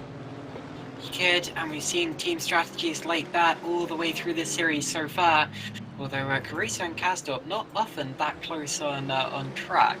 Of course, the race that I think of when I think of Caruso and Kazdorp is Virginia, but unfortunately that's because that was not a good race for them. Of course, Kazdorp crashed into the wall there and had to make a lengthy pit stop, and Caruso got his fuel wrong and had to pit from the lead and ended up, I think, 6th in that. But yeah, we've seen team strategy, especially from the ACR drivers and the Edge Esports drivers so far this season, and so far they're still in an AB formation, or BABA. I don't want to put either of those teams first since they're so evenly matched, but anyway, still continuing to fight over that second position. And I've got to be quick about it because we've got just 14 minutes left before we see the checkered flag now. I really wasn't expecting them to still be in this order by this point in the race. I thought at least something would have changed, but it just shows you how consistent all 4 of these drivers are, because even though Zandvoort is a track which is very difficult to overtake at, you don't expect to see racing like this where absolutely no one is able to pull a move in 45 minutes. That's not even how long my battle with the other driver in the Historic F1 race lasted. So yeah, this is quite something between the 4 of them, and probably the driver of the day out of the 4 so far, Jene Simoncic, for holding them up and not making a mistake despite immense pressure on his right under his gearbox. But anyway, on to another lap 30 of the race. We might just reach lap 40 if they're quick enough. In fact, looking at the time, it's going to be close. Not that it matters, but whatever the case, I think Ray Van Buren might be setting that as a goal for himself at this point in time, since he's so far ahead of absolutely everyone else in the race. But yeah, Jake, still status quo. Status quo indeed. Kazdorp has caught the back of Hani Al-Sabdi. Gap between them at the moment they crossed the line was 0.4 of a second between them, but Kazdorp trying to bring that gap back in. He will have the issue of trying to get past the big grunt that Mercedes engine very much has all the time. We keep talking about it because it's a massive factor to these GT3 vehicles. Yes, they do have, some of these vehicles do have weight kilogram penalties that don't help a little bit, but it doesn't help a lot, which is going to be the big key factor for them as they all try and attack and look at every which corner, see whether the move is going to be the one that they find. It doesn't work for anybody at the moment. Same set for the battle 2nd, 3rd, 4th and 5th at the moment on the road. So nobody really close enough to go out there, make a move. Seen every battle up and down. No chance just yet, but it's about positioning yourself to try and find a mistake, make a move. Kazdorp really tucked up underneath. He loves being late on the brakes through the early to mid part of the corner. Does compromise his exit slightly, but if you're Kazdorp, you've got to have a lean in and a lunge at every given point, Caitlin. We haven't seen so much of that in this race, but ultimately, again, exit out of those final 2 corners, a struggle there as Al-Sabdi pulls away a couple tenths ahead of Kazdorp. Yeah, in fact, Risto Capit says that just before he lost connection, he was discussing with Hani Al-Sabdi about backing up Caruso to give Hani a chance. Though now it definitely seems to be the other way around. It looks as if something like that's going to happen, it's going to be Caruso backing up Al-Sabdi, because Kazdorp is there and waiting to pounce. We know that Kazdorp still has a chance in this championship, especially with Kazdorp lagging out, losing connection.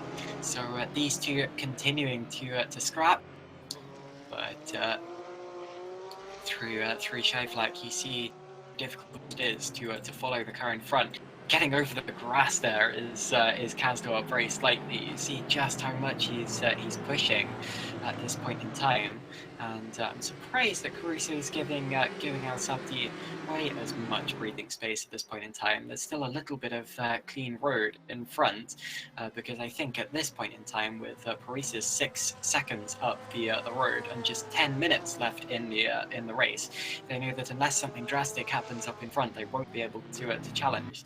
So I think at this point in time, their aim as a team should probably be to both finish ahead of both of those AAA cars. Well, they've both got to try and get through, and they've both got to deal with every which way in terms of the battles. Briliac still not close enough with Simoncic, and Morozek and Paris as they go on to their 32nd revolution of the circuit. Nothing doing for them at the moment, but look behind. Kasdorp not found it, and there's a spinner, and that is actually a bit going slow. That is Muscat there, who was a lap down. Always a little bit worrying to see that, but that will be Muscat diving down in onto the lane, presumably with damage, and that might just be the end of a fourth vehicle in this race. Yeah, Sheldon Scott Muscat there just got it over the grass midway through shy flag, just as we've seen several drivers doing so far today. Although he actually got off worse than any of those other drivers have done, because he nosed into the barrier, and that's why he's in the pit lane right now to repair that heavy damage. So it looks to me as if he's going to finish last, probably even 2 laps down, judging by where Rudy Van Buren is on track at this point in time, but he was lucky there that his teammate was a couple of seconds down the road, because his teammate Itamar Yativ was the car behind him, although a lap ahead, and if he bounced out into the patch of his teammate, we could have had a 3-way crash involving both of the GT RPM Omega Esports cars and possibly Yaroslav Hunzik as well. So I think he was partly unlucky, partly lucky in that, and over the case, he's going to have to spend quite a bit of time in the pits here. He is going to have to spend a lot of time in the pits. There's not much time to get it back out and going again. That's the big trade-off at the moment of an incident so late on in the event. Al Sabdi under so much pressure now as Yuri Kasdorp tries to open up a move using all of the road tax and a bit more as he gets on the power, pushing towards turn 1 again, but once more it's going to be tough to make that move. Gets in the mirror into turn 1, but nothing there to say I can make that move. Same said for second, third, fourth, fifth. No dice between any of them as they have been stuck over the course of this one. Ambient temperature during this race has dropped down. It's a singular degree outside in centigrade, but now it's a case of what can you do and try and make these moves. They don't have laps remaining, really. They've got to go out there and be aggressive. I think you suddenly start looking at, well, are we happy with where we are, or do we need to go out there and make one more? So, of course, yeah, as you say, fastest lap does give a point. I don't think we're going to be seeing fastest laps at this point in the race, simply because of how the tires and fuel works. I remember when I used to race GT3s for Endurance Championship last year, you could sometimes set your fastest lap towards the end of the stint. That's partly because of the difference in traffic, the day-night cycles, the railroad, things like this. I think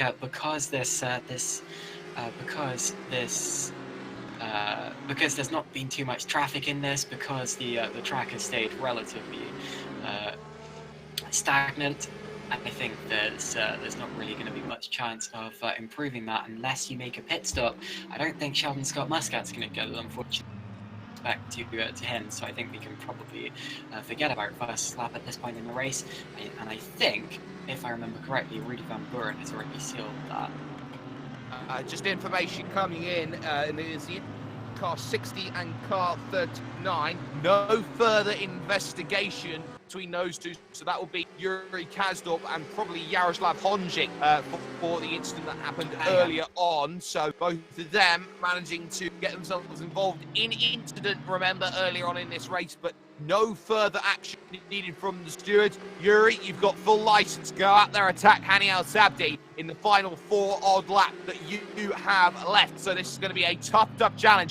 Brilliant all over the back again of Simoncic through the third of the 3 right-handers. Hits the big left of Vodafone and Renault, and now looks to try and make that run to the Audi S one more time, and not again in that position. You have to be underneath that gearbox as quickly as you possibly can to go out there and make a move, and again, nothing for Brilliant. Well, I got the 40 laps calculation judging time. Sick, but yeah, nothing Brilliant at this point in time. Was just about to say something about the incident. I think the stewards made the right decision there, and I think we should give a shout out to the stewards as well. It's wonderful to have live stewards tuning in and watching the action, just to make sure that the racing goes smoothly, and of course in a lot of sim racing series you don't get decisions made during the race. It's all investigated after the race, which is never the way you want positions to be decided.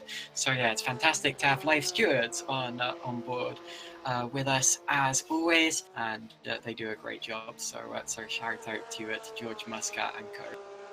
Yeah, some great work done by the stewards here over the course of racing, but ultimately this has been a tough challenge for these drivers today. It's not been a race where you see mad overtaking left, right and centre. It has been a much tougher race, a much more difficult race to go out here to enjoy, to control and to try and win. But there is one driver head and shoulders above the field at the moment. It's Rudy Van Buren, who is effectively on cruise control mode at this point in time, Caitlin, looking at trying to cross the line very, very soon. And it seems that for the time being, Van Buren only has himself a handful of laps to go to see the end of this race out, and has been in complete dominance since the drop of the green flag. No worries at all to speak of for Rudy Van Buren, and knows with 3 laps to go, it is completely his race to lose.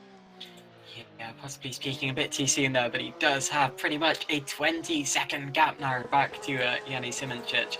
Although, of course, won't be scoring points in this race. He's completely a guest entry.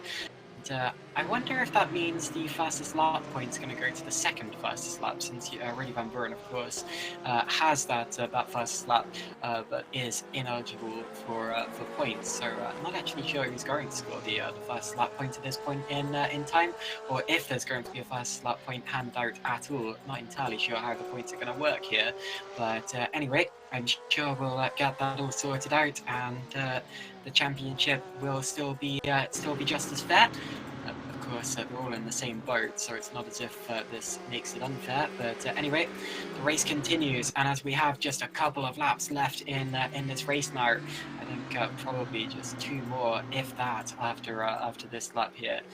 Rudy Van Buren dominating, Yanni Simoncic second, then Broja Mrocek and Parisis still fighting over that second position with Yanni Simoncic. I'm not sure if anything can change toward the end. Maybe people might start getting desperate towards the end, but they've been almost desperate the entire way through and nothing's changed. Talking of desperate, Yuri Kastor made a little lunge on Al-Sabdi there. Didn't end up working. He's taking a look again. That's where he collided with Honzik. Just showing himself to the mirrors of Al-Sabdi, staying behind him at this point in time. And that's the other fight we've got going on at the minute.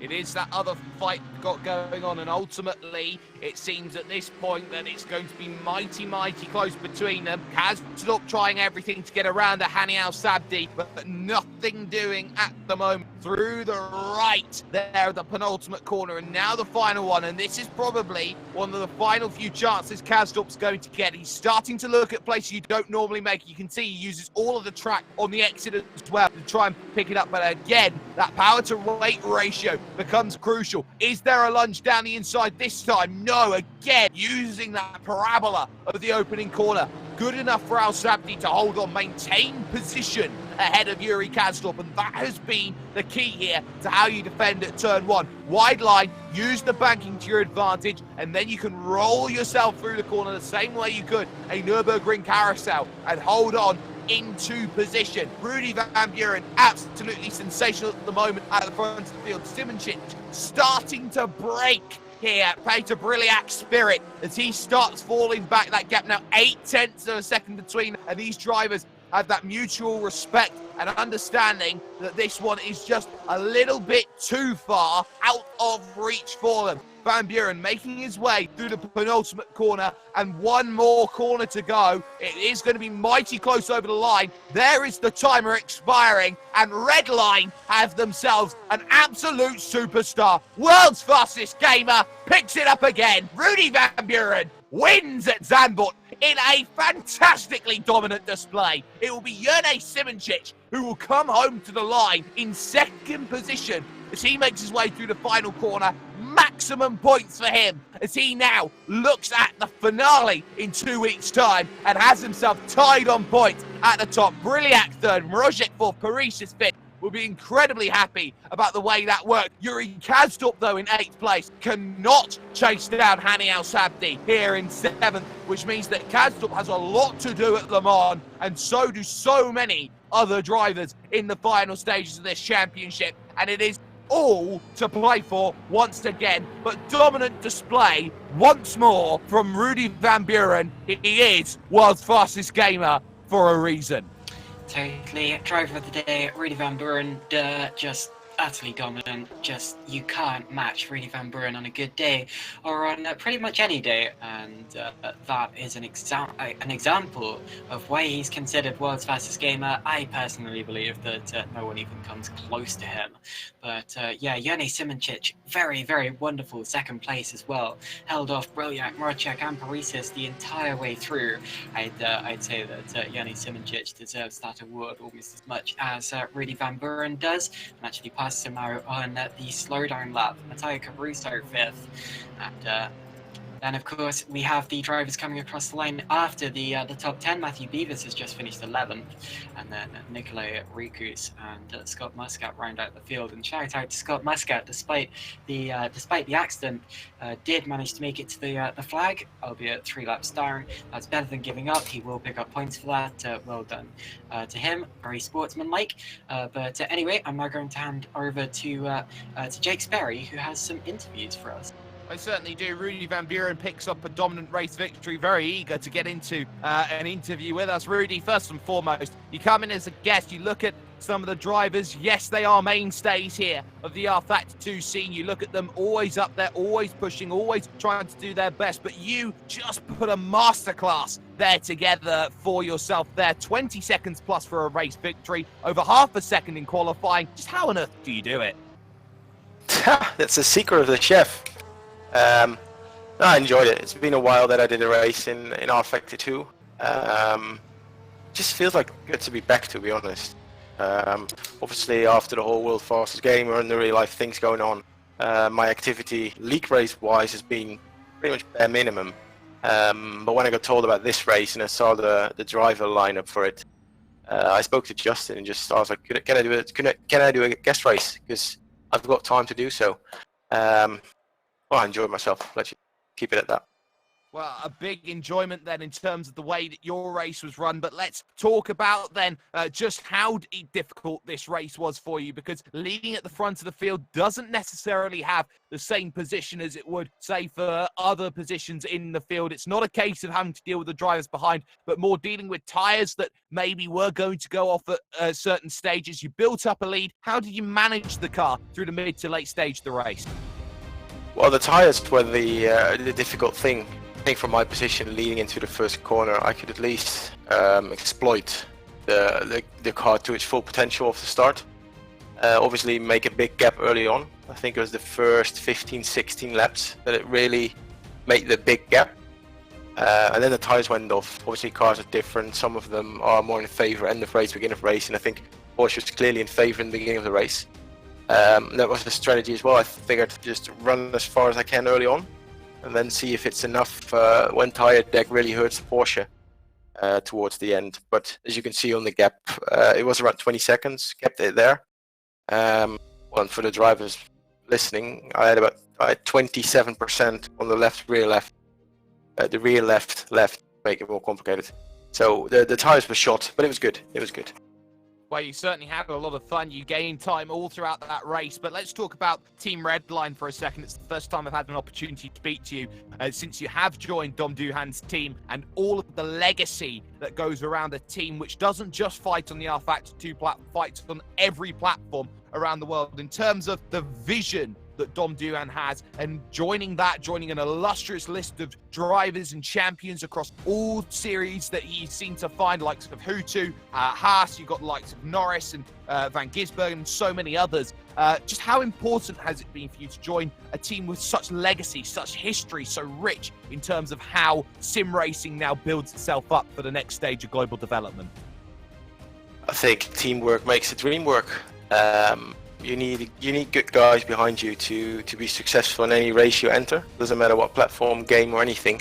And I think Redline is at a point where it doesn't matter what we enter it to win, and we fight for the win.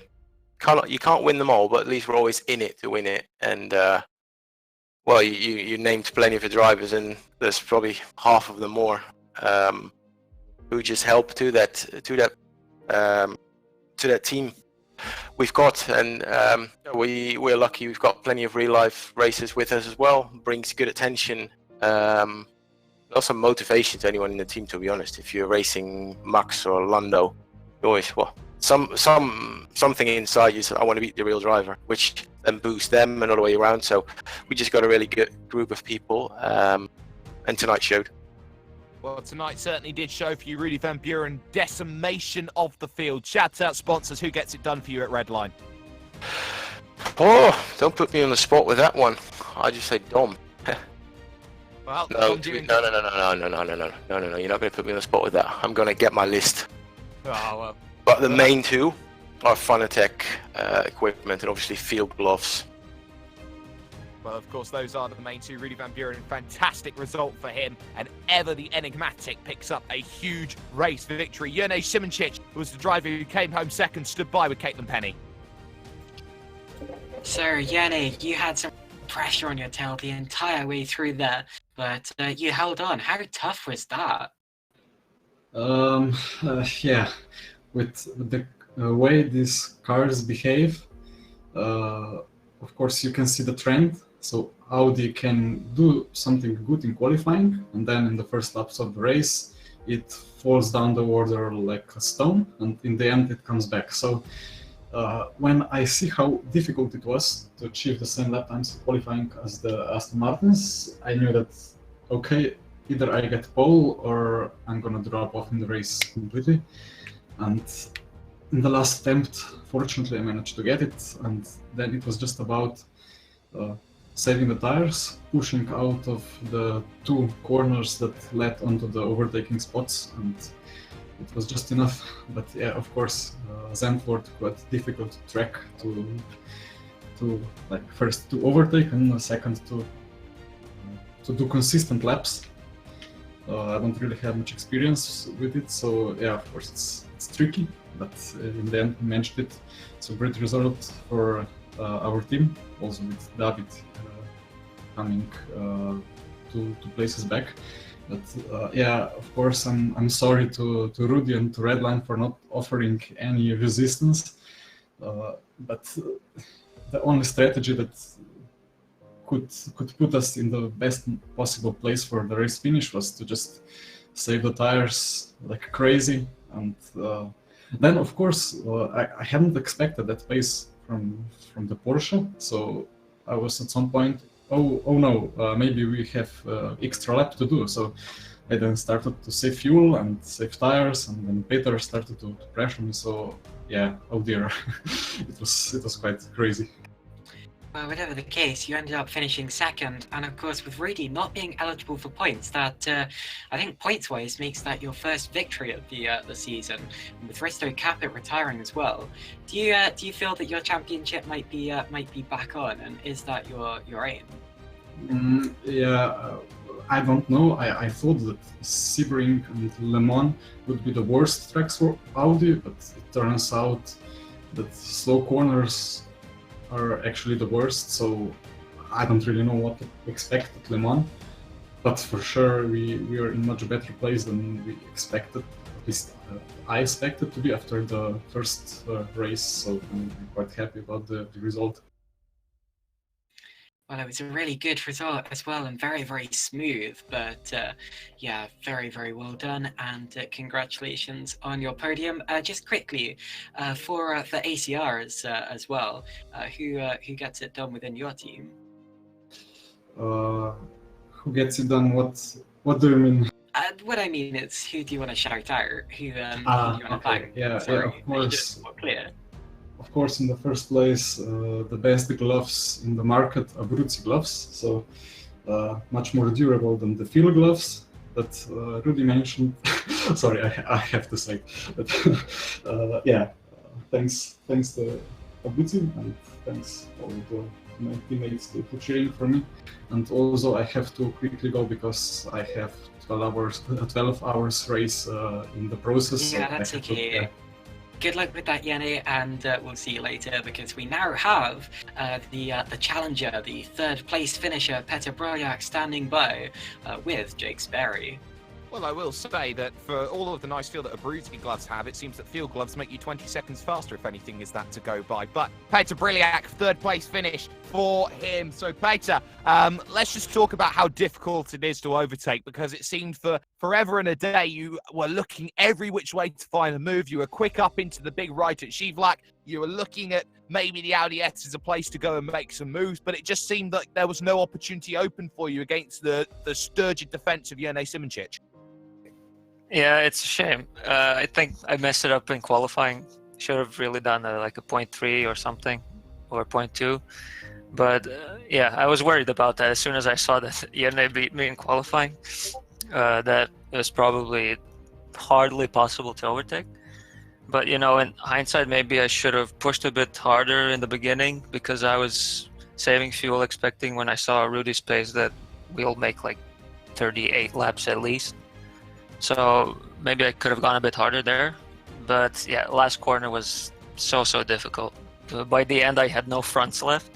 So yeah, last 3 laps, I pushed a bit more and basically secured the position. Well, and of course, congrats to Rudy, because that was a really good pace. Well, my apologies for jumping in front of you there a second, but some fantastic pace you've seen up and down the field. It's not a case of going 3 straight victories, but it is, again, more points on title rivals. Kazdorp struggles, Capit finds himself with an internet dropout at the worst possible time. You're looking at yourself now. Yerne's probably your biggest rival heading towards Le Mans. Surely now you have to be considered one of the favourites for the title. Yeah, I guess so. I think the points are really close, in both in drivers and constructors. I think we still lead by 2 or 3 points or something like that. And the drivers, I'm not really sure. I think there's like 5 drivers within 10 points or so. So I think, yeah, I have a good chance. But, you know, 2 hours of Le Mans is... anything can happen there, so... Anything can and anything usually does. But before we let you go, Petr, shout out sponsors. Who gets it done for you at Edge Esports? I'll expand a bit compared to last time, because I didn't mention my teammate, naughty of me. So thanks to Jim, who is always supporting me here and helping with the setup and making me practice as well when I have to. And also Andreas and Laurent on the management side. And our sponsors, Skylimit Events and Simtech. Well, Petr Brojak, a good 3rd place finish for him overall. It's Van Buren smiles then come through that, but Simoncic and Brojak pick up big points for the championship. We're going to hand you back over then to one Adrian Fagaio and one Justin Mifsud as we get ourselves towards the end of proceedings and we look to 2 weeks' time over at Le Mans.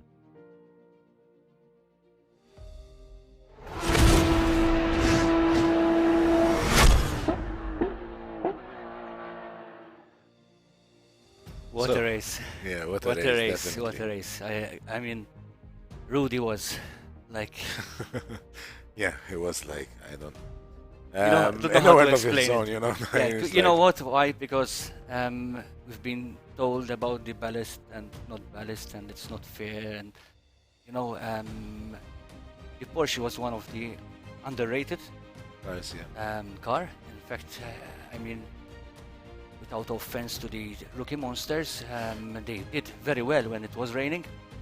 But now you could see that even when it's not raining, the Porsche is good. And it's something about the skill of the driver as well. So a very big well done to Rudy, of course. You made a perfect race on your own, say. And also the top four now. The top four, because actually that's what you were saying about the ballast and so on and so forth. I jump into that. We saw that pack keeping up together. We saw Audis, we saw Aston Martins, and we saw also Mercedes keeping Edge Sports.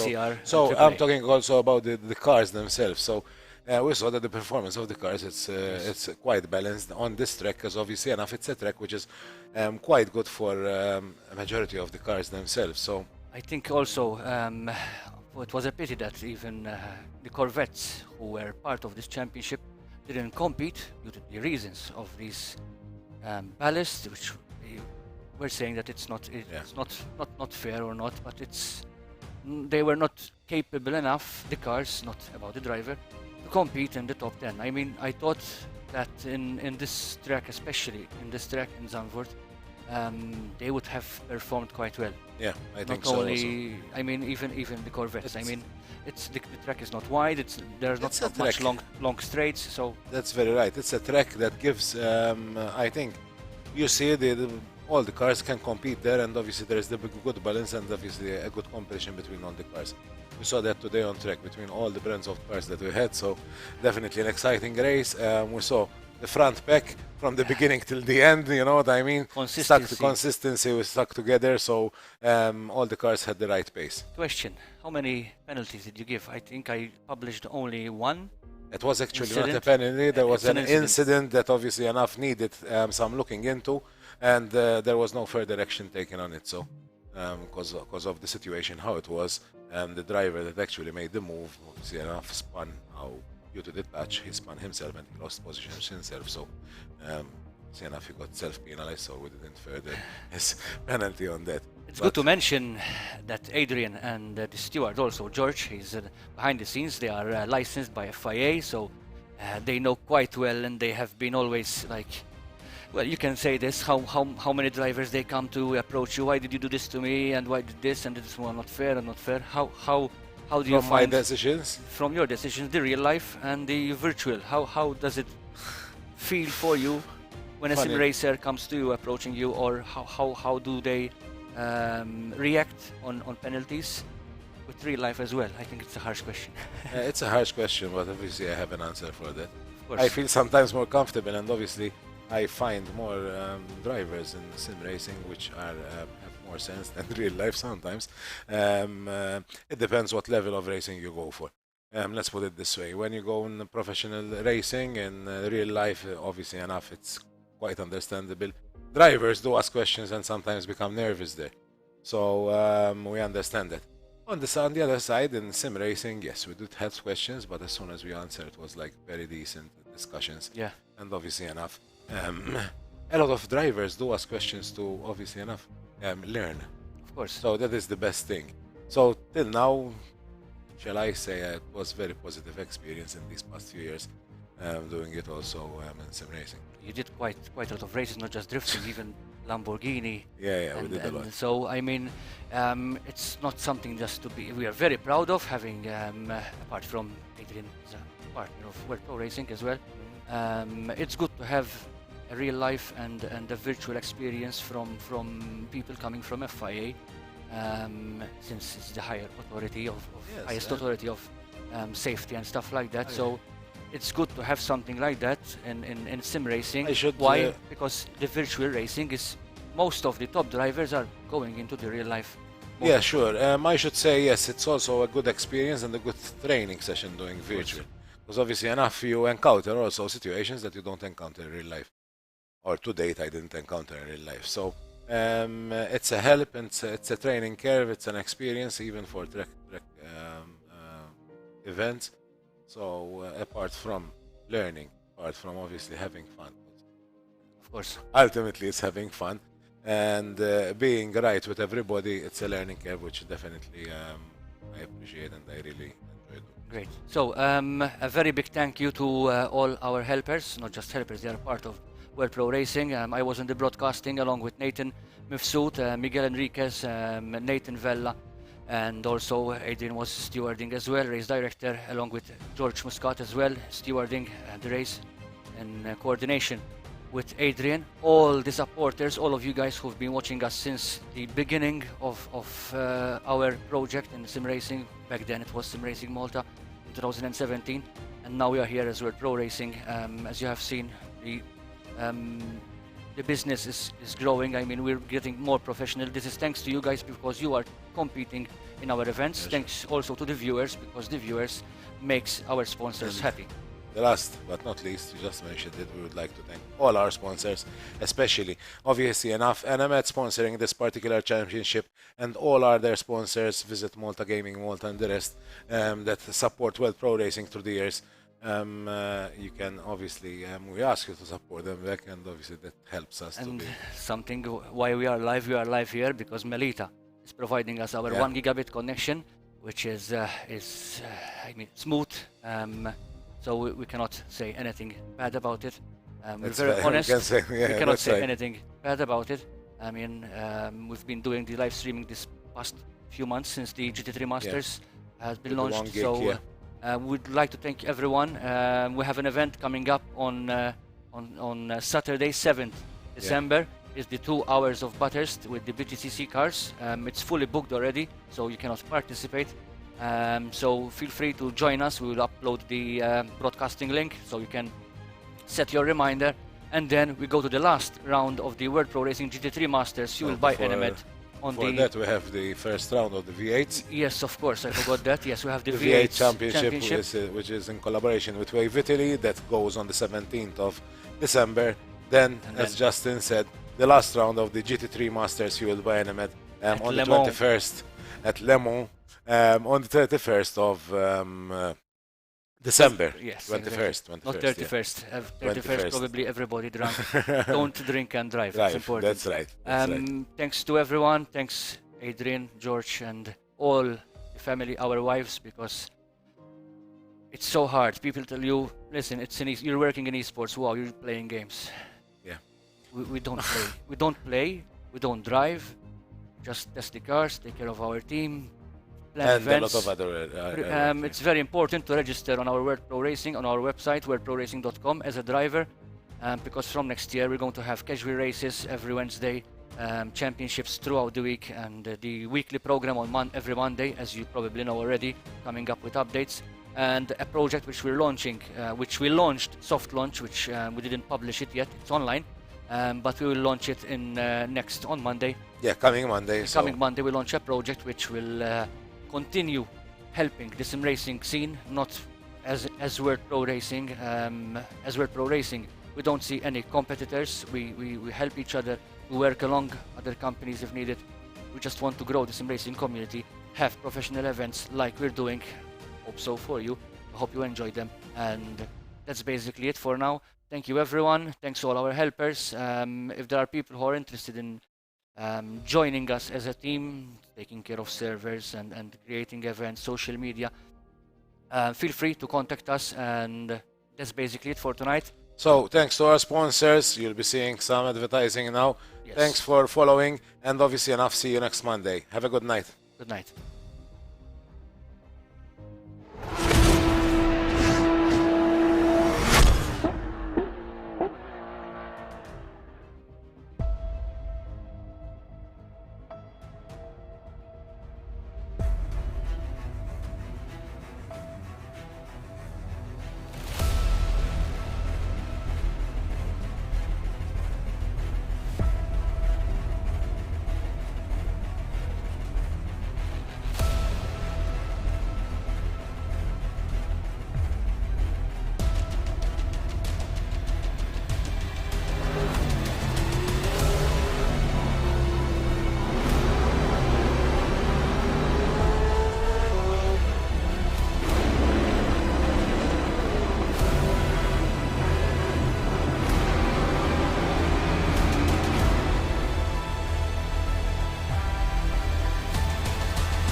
The World Pro Racing GT3 Masters is fueled by Enemed and supported by Melita, Gaming Malta and Visit Malta.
Like a child, you wanna keep it, but your shiny eyes reveal the simple truth.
ma saħħalsulhom il-fuel. Ara ġej.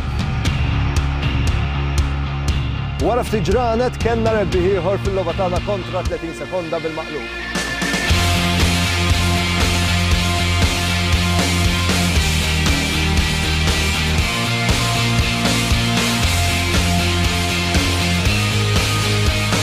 Suqu fuq ir-riserva xejdu le mhix se tieqaf.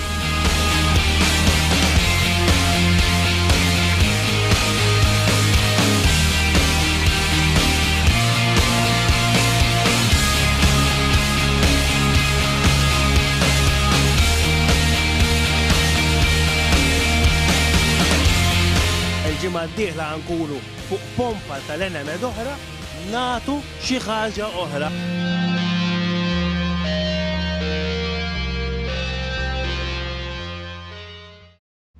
For only €5 a month, experience every high-definition moment on your TV, tablet, phone or PC. Great teams, great moments, and so much more. TSN from Melita is your ticket to stay in the game. Visit melita.com/sports.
I confirm green light, start boat and yes. Okay, we proceed to the start.